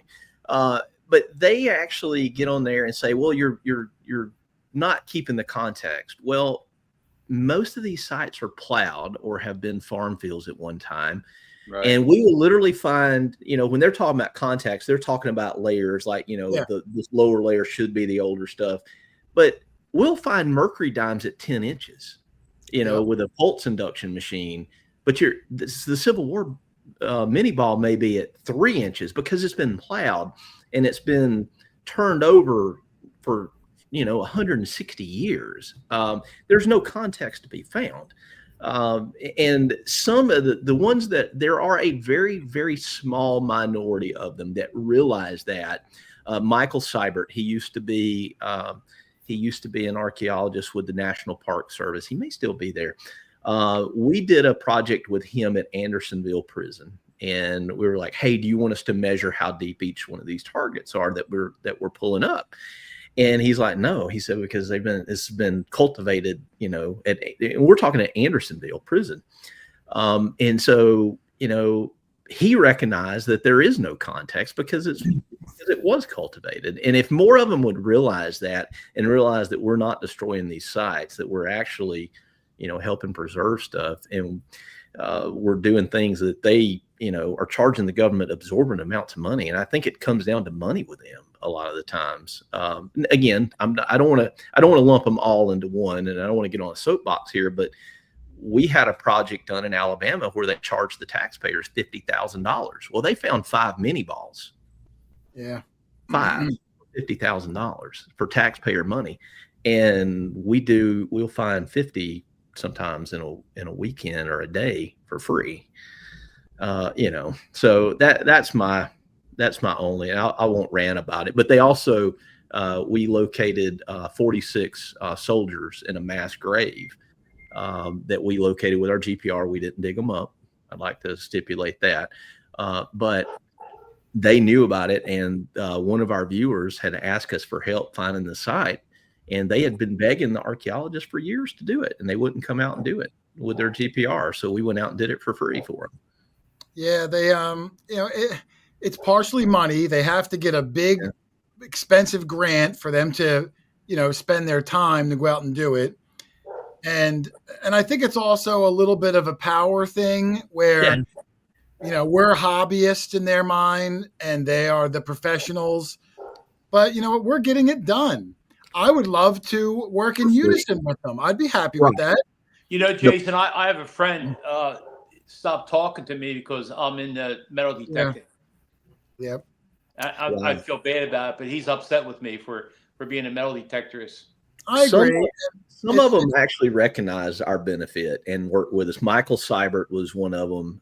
And we actually did that Andersonville prison site with his team and found things that, and he was very quick to say, hey, do we know how to use a metal detector?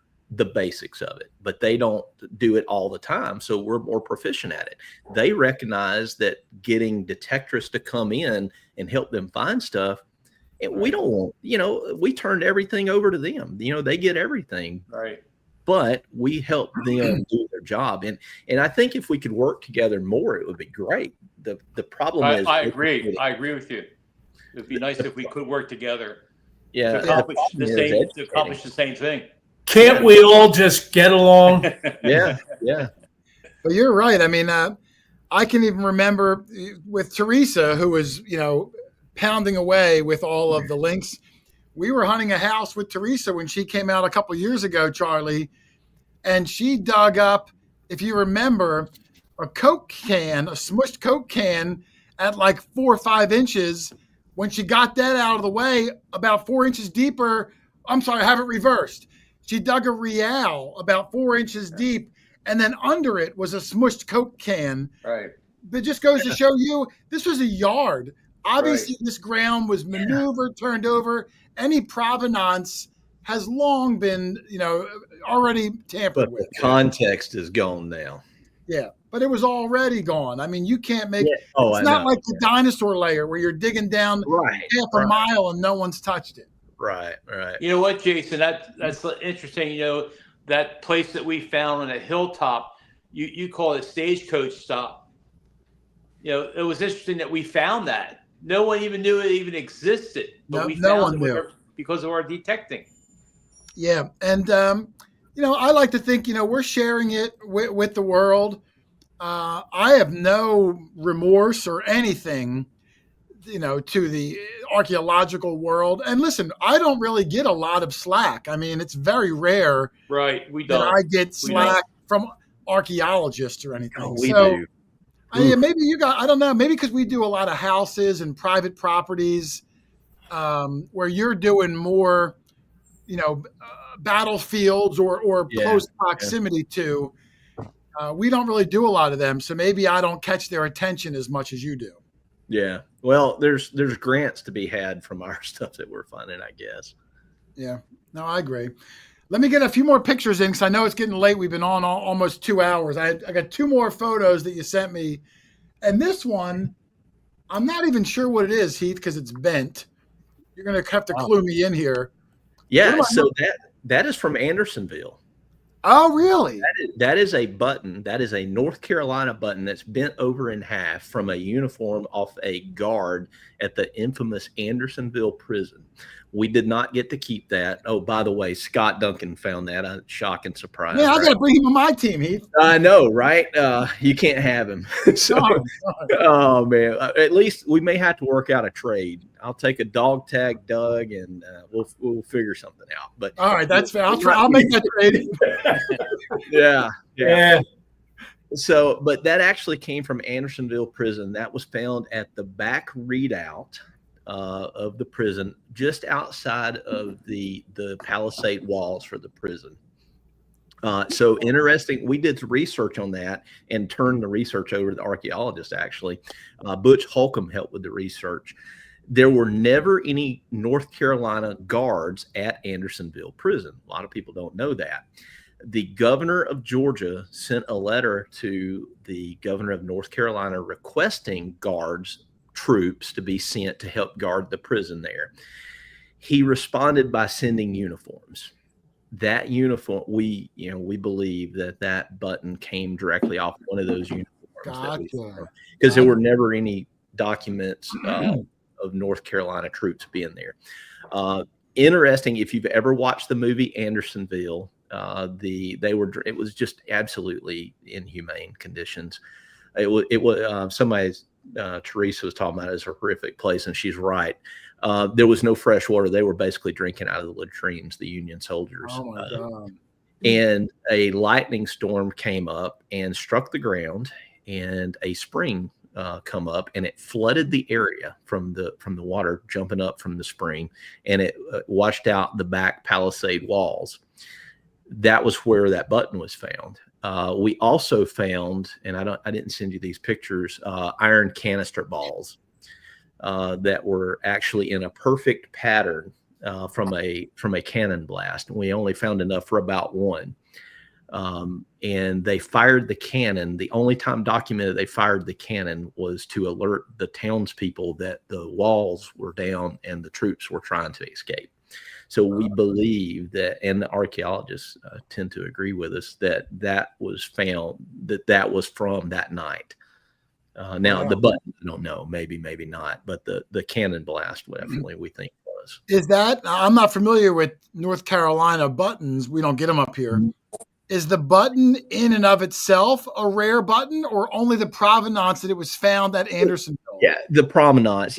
I mean, any Confederate button's pretty rare, honestly. That's a North Carolina starburst button. So, not super. I don't want to say they're uncommon, but it's a Confederate button. But being there, it was extraordinarily uncommon. Wow. Because it should not have been there, but we found the reason that we believe it was there. I can see the NC once you mentioned it in the center. I couldn't read it until you said it, but now it is pretty clear. Yeah. Hey, I see a friend of ours, Freedom Diggers, Michigan. That's Jim Gorley. There it is, right there. Yeah, absolute outstanding guy. He came down and dug with Kelly and I one time. He drove down from Michigan. Super guy, by the way. Glad to see you in there, Jim. And he's a big zinc penny collector, from what I'm reading. Yeah. Aren't we all? Good luck finding one that's not. They all look like Pac-Man when you pull them out of the ground. They could be in there 3 weeks. You can drop it out of your pocket. As soon as it hits the dirt, it just starts to disintegrate. I got one more here, Heath. Let me bring up this last one, picture-wise. And there it is. What am I looking at with this sucker? Oh, so that was Spanish-American War. And we started doing a lot of Spanish-American War. And look, I know a lot of people can't relate to the Civil War stuff because they don't have Civil War stuff around them. But if you guys will start researching the Spanish-American War stuff, it's pretty cool. And a lot of states that aren't typically known for Civil War will have that kind of stuff. The Spanish-American War, they were using some Civil War stuff that was like surplus, by the way. But that is actually a medal that belonged to a soldier, Walter H. Hill. He was from Selma, Alabama. He was in the 3rd Alabama Volunteer Infantry. Never made it to the war, but it was at a training camp that we were digging. And the sutlers, the vendors, basically would come around, especially towards the end of the war, and they sold some of these commemorative medals. And if you'll see, it says 1898 up there at the top. I do see, yeah. Yeah. So he was a soldier with the 3rd Alabama Volunteer Infantry at this camp. And I didn't know. Scott Duncan, shock, found that. And Jeff Gibbs. Wow. Yeah, I know, right? The guy's he's got a horseshoe. I got the wrong guy on the show. I know, right? Yeah. Hey, I filmed it. Come on. Oh, okay. All right. That's good enough. Right.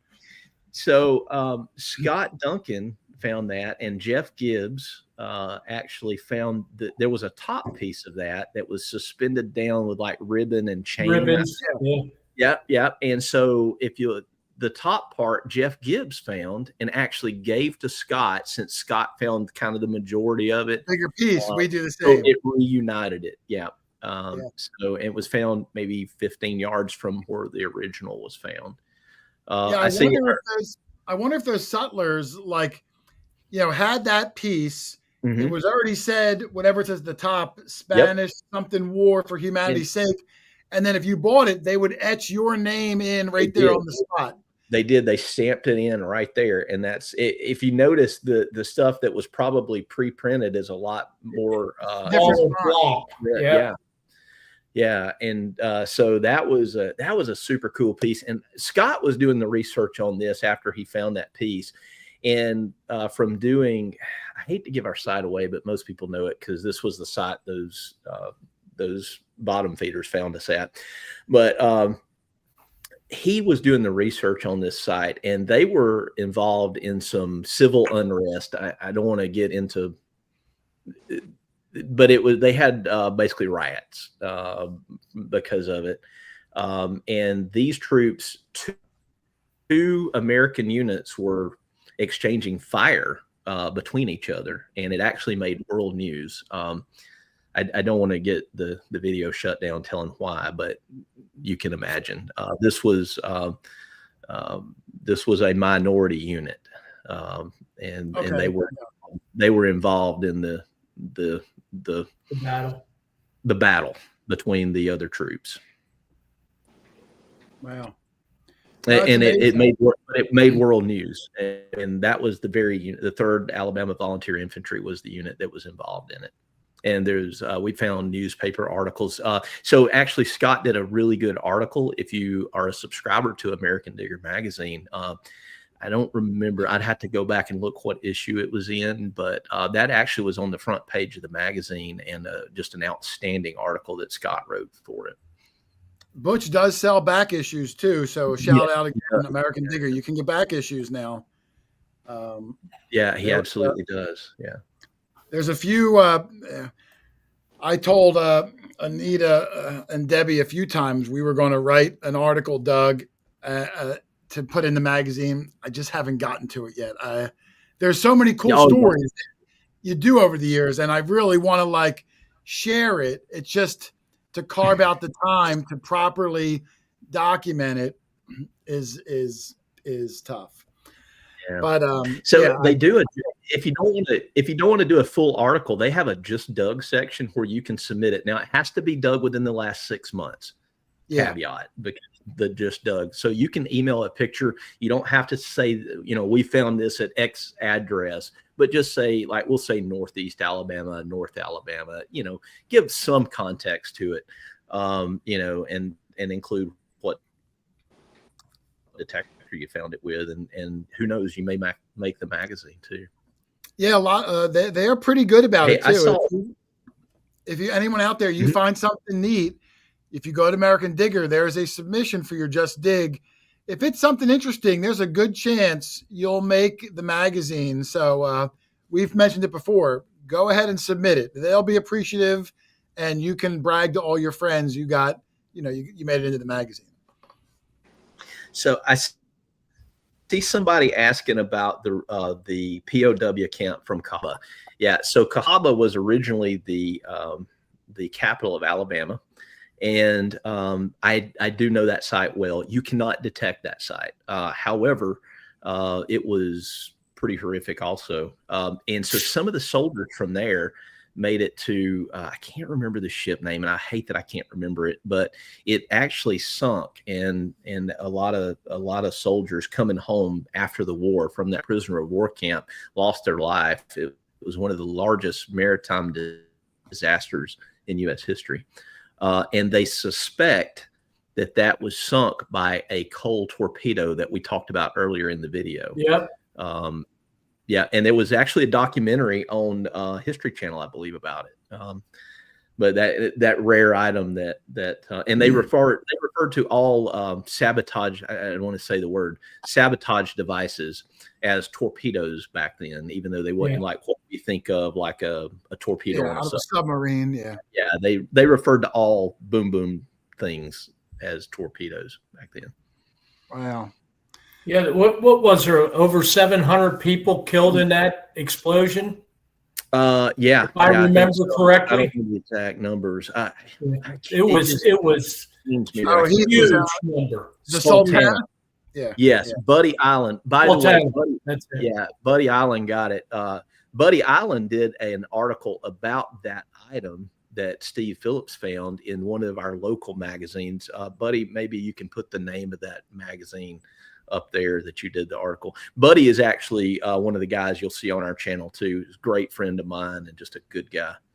Okay. He's another outstanding researcher. Well, thank you for cluing us in. I could see it was on the tip of your tongue. Yeah, it was. I just couldn't remember it. Yeah, that's okay. But we're going to have to get ready to wind this up. I mean, holy cow, 2.5 hours. I'm not going to have much of a voice left. Before I go, Heath, what's coming up down the road? I know you travel a lot. You've been overseas recently. What's coming up that we can expect to see on the History Seekers channel? Yeah, so we did our UK video. It didn't do so good, but people have a hard time relating to it. We understand. It's on our channel now. We are working on something that's I can't really go into that's going to be huge. It's going to be on the scale of the Skinner type video if we get it. It's going to be really neat. We do have something coming up. We found the mass grave that I was talking about over in Mississippi. There were 46 soldiers. They knew the general area. We located the grave. It was 3 burial trenches. We located it with our GPR. And so that's going to be coming up. They're going to be dedicating that monument on the day of the battle. I believe it's July the 12th, I think. July 12th, I think, is the day of that dedication. And so after we wrap that part up, we're going to have enough. We're going to make it all one big video of us finding the mass grave. And that's actually something Kelly played a major part in before she got sick too. But this has been several years in the making. But those soldiers will be remembered and have a monument placed in their honor, and it's going to be cordoned off, so this can be off limits to, obviously people can't metal detect it, but that's one of my favorite projects. It's probably not going to be a big view type video, but you might be surprised. Some people out there love that kind of stuff, and if you can tell a story that comes full circle like that with the ending, you might really hit a home run, unbeknownst to you.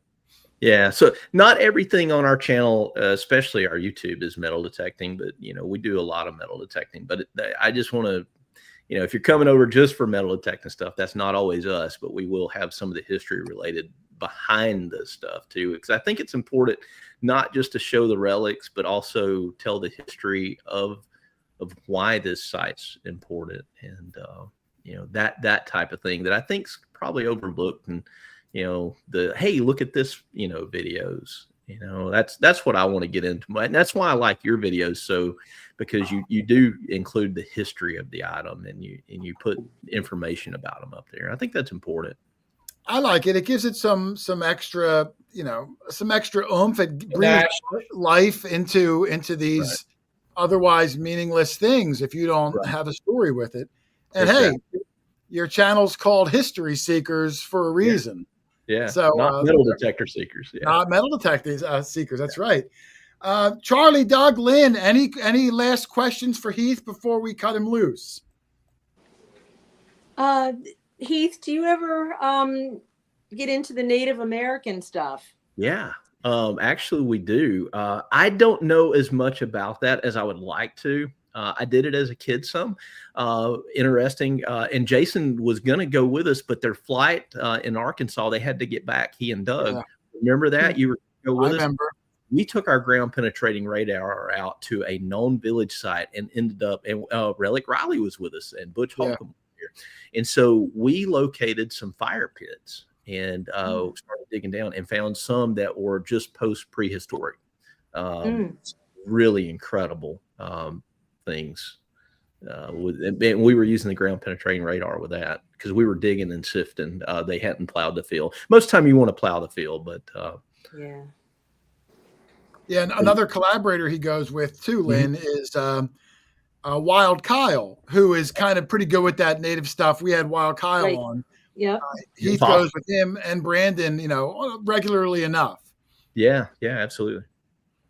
That was something. So the overhangs, I think I sent you a picture. I don't know if you can get it up in time, but we found, like Alabama, you have a lot of caves and rock overhangs where Native Americans could use it as shelters.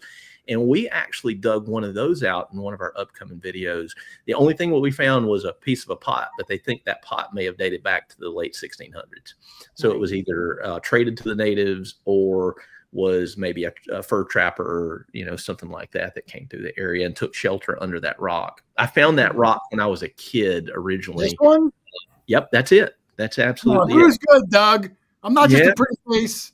Yeah, man, you're on top of these impromptus tonight, huh? So that actually is very near my house, and I located that when I was a kid. I was like, they started us out, hunting early here. I was probably 10 years old. My stepdad says, sit here. Well, it started raining. Well, I found that shelter. He came back to get me and was soaking wet. I was dry under that. And I remember sitting there thinking long before I got into metal detecting, I wonder if the natives took shelter under here and had a campfire. Well, we located part of an old campfire about a foot or foot and a half down there, and still found some of the charcoal from it. No, that looks super cool. I mean, if I saw that, I'd be like, "Holy cow, we got to go check that out." Yeah. I'd go in there, and there would be a bear waiting. Yeah, there would be a bear. Yeah, I'd send you in first. I'd send Doug in first. Rattlesnake. Don't forget about the rattlesnake. And copperheads. Yeah, we got them. Yeah. Yeah. If a rattlesnake bit Doug, the rattlesnake would die. That's right. Yeah. So, Doug, any questions for Heath before we cut him loose? I did want to ask him about Andersonville. Is that all private property now, or is there a monument there or a visitor center or something that? There is a visitor center. That is a national park. You cannot, and it's all protected. All the main part of Andersonville. It's unlike some of the battles. It's all protected there. So do not, I repeat, do not, anybody watching this late, do not go to Andersonville, go to Detecting. You will go to jail. It is a federal crime. They will put you in prison. They were serious. You can't even have a metal detector in your trunk and drive into a spot like that. Exactly. We were there with the archaeologist, the National Park Service archaeologist, when we did this dig, and they literally had an archaeologist by our side. We would dig up the target, recover it, hand it over to them. They did let us take pictures, though. That was cool. So it was before we're doing videos, but yeah.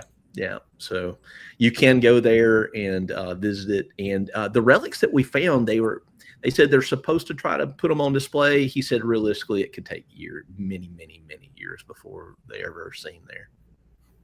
There's a funny comment, Doug. Dangus Squatburger said, the bear would be like, oh no, a Doug. Yeah. That's funny. I happened to catch that. Charlie, any last minute things for Heath? Well, the Civil War, I was wondering, have you ever had an interest of doing it up our way, up around Pennsylvania, central PA, outside of Gettysburg? We think of Gettysburg battlefield, but a lot of stuff went on outside of Gettysburg that's on public lands. Have you ever thought about doing anything up our way? I talked to Drew Wahalik, who's a friend of mine. Yeah, I know Drew, yeah, Drew wants me to come up, and we've actually talked about that. He's a super good guy. So yeah, I've never detected in PA for Civil War relics. I want to do that. But I love the Rev War stuff. That's hard for us to find down here. I've only detected a few Rev War camps in South Carolina, and we were hoping when we come up to do the dig in PA with you guys that we were hoping we'd find some Rev War stuff then, but we didn't. Well, I do have a video of one large scent that was found, but it was found by Amber. I know. And she found a 2-cent piece I've got on video. Spoiler. Sorry. That's okay. I have her large scent on video. There are some other cool finds there that was Charlie. Hey, I got one in that hunt. Yeah, well, I'm saying, but I'm saying Heath, who came all the way from Alabama, kind of got skunked. It was a bummer. I did, but I found a really cool relic. I won't say what it is, and it was at Charlie's permission, and it was shiny. I'll say. Oh, there we go. All right. It was very shiny, so I think it's going to make for a good video. I hadn't released it yet, but I'll get to that one as well. So I have dug large scents before, up with Julio Rasquin up in New Hampshire. I dug my oldest coin in the U.S. It was a 1787 Connecticut copper up there. Oh, so nice. That was pretty cool. Yeah. It was actually to be a muster field from Rev War. I got to ask, Heath, if you found the rarest coin in our group, have you ever had the honor of finding a flying eagle penny? No, but I've seen one, Doug. Oh, you and Doug have that in common. No, I've never found one. I've seen one dug a time or two, but I have never dug one. I've had several given to me. Yeah. And of course, I've been out with our group, and I could be 10 feet from the spot where it's sitting and watch it be dug by someone else. Yeah. But I haven't dug mine. I've seen many of them dug, unfortunately. But just so everyone knows, since Jason points out my misgivings, he's never found a 3-ringer, and I've got 4. I have not. I told you before the show, I have not. That's one of my white whales. We've got to get you down here and find one, but I tell people come on down and find one, but it's getting hard. I mean, it really I'm sure it is. Amber came down looking for her first one, and the first trip we didn't find any. So, I mean, they're getting hard to find, and let's face it, these things don't replenish themselves. So, Dangus is right. Yes, Angus Rothberg. Doug can be at a sea hunt with 100 flying eagles planted, and I'd miss them all. Interesting side note. I think why we don't find many of them down south is because, that's Civil War kind of era. So they didn't trust the copper coins, down here. Yeah, they were northern coins. Yeah, those were northern coins. So I think that's why you don't hardly find them down here. Yeah, they're not a rare coin mintage wise, Mm-hmm. But for whatever goofy reason, Doug just hasn't got his coil over one yet. Yeah. Even the large cents down here, even the pre-Civil War large cents, you don't find as many because people were trading for their stuff here a lot. I mean, you find some obviously, and I've found some, but they're not as common down here because the further you get away from the government center, it's like people trusted silver. That's more of what you find. Yeah, a lot of the guests we've had on. I'm sorry, Jay. We've had on that were from the South. All claim that you have a better chance of finding a Spanish real from the 1700s than you do a large cent from the 1800s. Yeah, that's true. But I've never found a real either, though. So I've, again, seen many dug all around me. I've never found one. It's the camera guy syndrome. I've been there. It is, yeah. I've been there. So I'm sorry, Doug, were you saying something before I cut you off? I was going to say, ironically, everybody thinks the South is strictly Civil War, but I found out last year in my trip to Savannah and Charleston again that both are very much Rev War related. Yeah. And the was probably more coinage found from colonial times in those two areas than anywhere else, because of the trade that, with England and Spain coming into those harbors. But very much a Rev War area where you'd think otherwise. Yeah, and a lot of people don't think about it, but the movie The Patriot obviously was very, very South Carolina. Yeah, but it was about the swamp fox. And Marion. And so again, not historically accurate, but it was loosely based on him. And we have been in that area, and actually that buckle actually came from that general area too, that we found that we thought was maybe pirate, but it's just incredible history around Charleston. It's also, I've found, very hard to get permission there too, by the way, because I guess they get asked all the time. Hammered. Yeah. Oh yeah. Isn't Charleston where all of the slave tags were made? Yeah. If you find 95% of them. Yeah. Yeah. Now, if somebody claims to have a slave tag that didn't come from Charleston or Charleston Neck in that general vicinity, it's because that's where the slave tags. If you have one, I saw one on Facebook a while back said it was from Georgia. I was like, it's fake. It's clearly fake. But they didn't make them any other location.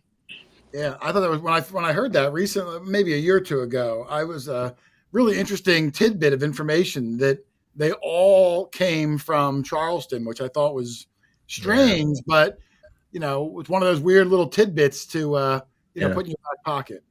So one of the guys, or two of the guys on our team, Matt Lomas and Chris Jenkins, great guys too, by the way. They're in the Charleston area, and some of those guys will five or 10 a year. I mean, really? Yeah, wow. And I go with them every time. I'm like, this is my time. Yeah. Those are like big money fines too, aren't they? A slave tag's like a couple $1,000. Yeah, it can be. I think again, don't buy them, don't sell them, but always interested in the value. I've seen some as low as like $1,500, $2,000. I've seen some go 20, 30, 50,000. That's significant though. To pull something like that out of the ground. Yeah, for a piece of brass or copper. Wow. Yeah. Well, when you hold one of those in your hand, it's kind of like those Civil War bullets. You think, who was the soldier? But I mean, this is a dark part of American history that's just, I mean, it's heartbreaking, to think somebody actually wore that, like almost a collar. It's barbaric, and but it's part of history, so. No, I agree. History sometimes is pretty, sometimes it's not. But if you forget it and just let it, erase from your memory, you're doing a real injustice. And you're doomed to repeat it. That's what a lot of people, and I don't want to get on a soapbox again, but a lot of people think the South was horrible, and they were. I mean, but a lot of the soldiers that were fighting for the South, my grandfather never owned a slave, never. Yeah. Most of the soldiers that fought for the South did not own slaves. They were forced to fight. They didn't have a choice. And then some of them fought because they thought that they were protecting their families and their homeland, their community. From these northern invaders. I mean, so there's an argument for both sides, but Andersonville was kind of like almost like a concentration camp. It was horrible, but the North had some too. My grandfather was in one. Rock Island was one up in Illinois. Yeah, there was, and I've been by there several times where he was in prison. And then there was grandfather. A great. Oh, okay. Yeah, I'm not that old. 104? Yeah. But there was one outside. I'm trying to remember. It was in the Chicago. It was on the lake there, on Lake Michigan. There was a horrific one where soldiers were basically treated inhumanely because they had heard the stories of Andersonville. So it was kind of like their payback. And those stories don't get told because, well, the victor writes the history books, but it was horrible on both sides. And that's what a lot of people that they lose sight of, I think, with the history. And I think it's important to tell both sides of the story. No, I agree. I mean, most wars, it's the rich people that have the slaves, the rich people that sit back behind a desk. And it's the everyday folk like us that are out there fighting, and we're fighting based on lies and on what the rich man wants us to do. And you know what? That happened up north. And so a lot of the guys were immigrants and stuff that were being pressed into service in New York. They had riots because of the draft where they were being drafted into the Union Army. They didn't want to go fight.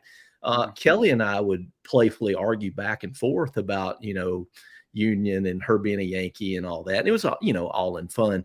But, that was one of the things, her thing was the people in Iowa and Wisconsin, that her family, they were farmers. They wanted to plant their fields. They didn't care about going to fight. They fought because they had to. Yeah. I think I lost Lynn. I probably bored her to sleep. No, well, like I said, the storm passed, but she might have had some residual. I think she's back. I'll bring her in to say goodbye. Welcome back, Lynn. Welcome.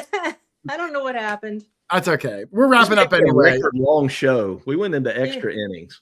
Yeah, 10 o'clock. But hey, listen, I love a guest that's a good storyteller, that's been around, that can share experiences and different things like that. So, Heath, man, I really appreciate you making all the time. Stories. We didn't even get to cover my outline of questions, but that's a good thing. That's a good thing. Maybe another. I like when it's flowing like that. But hey, man, I'll let you go, Heath. I'll probably give you a call tomorrow, brother. And again, anybody out there, you want to try your hand in this hobby, make sure you give them a ring, historyseekers.net. You can reach out to me, Teresa, if you're not sure. Get yourself a machine and go find the hobby of champions. So, Heath, thank you very much for coming on, brother. I really appreciate it. Thanks for having us. Take care, guys. Take care, man. Take care, Heath. Whew, Doug, what a good guest and a good friend. I like him a lot. Are you frozen, Doug? Doug, are you there? All right, Doug's frozen. Now Charlie's gone. Charlie's gone too. Up there, Charlie's back. Oh, Doug is frozen. So I will say goodbye on Doug's behalf. It's probably the weather. Yeah. So no, I'm excited. And hey, for my own selfless self-promotion, don't forget I got an extra bonus video out this weekend. Lynn's got a super good find. Doug's got some amazing finds. Charlie, I don't think you were there that day, but Tuesday on the regular video, you have some awesome finds. I got some really good ones coming up. So if you're not already a subscriber, make sure you check out the Quarter Hoarder. I'm not good at the self-promotion thing. Are you guys going to be okay Saturday to detect? It's supposed to be 97 and above. No, that's Saturday? Sunday. That's Sunday. Saturday's only supposed to be 87. We'll be good. Oh, really? Okay. Oh, yeah. All right. We'll be good to go. Cold on Saturday. All right, Doug's texting me. He says, I don't know what's going on here, and neither do I, but he's frozen up. And I love the face he's making while he froze up. I think it's a good face. That's a good face to freeze up. A face like he saw a bear right, under a rock. Right, like he's going to the bathroom. So, all right, we're gonna get out of here. I appreciate everybody hanging with us on a super late night. I appreciate Upland. Oh no, Doug went away. I appreciate Heath again, my good friend Heath Jones. Make sure you check him out, historyseekers.net. Very interesting guy. Oh, good dude too. Like I said, I liked him from day one, Charlie. So, all right, we're going to take off. Oh, and don't forget, although we'll be back next week, Lynn's Antique Show next weekend in Lititz. No, Lititz. It's Lititz. Charlie, didn't you know that they changed it officially? Really? They changed it from Lititz? They changed it to Lititz. Yeah, make sure you check it out. It's next week. If you show up, you get a picture with Lynn, you get a signed picture, and you get in the show. And we'll promote it again next weekend when we're back. But just a reminder to everybody. Thanks, Jay. So, all right, we're out of here, guys. Hey, thank you all for watching. Happy hunting, and we'll see you on the next one. Bye. Later. Good night. Good night.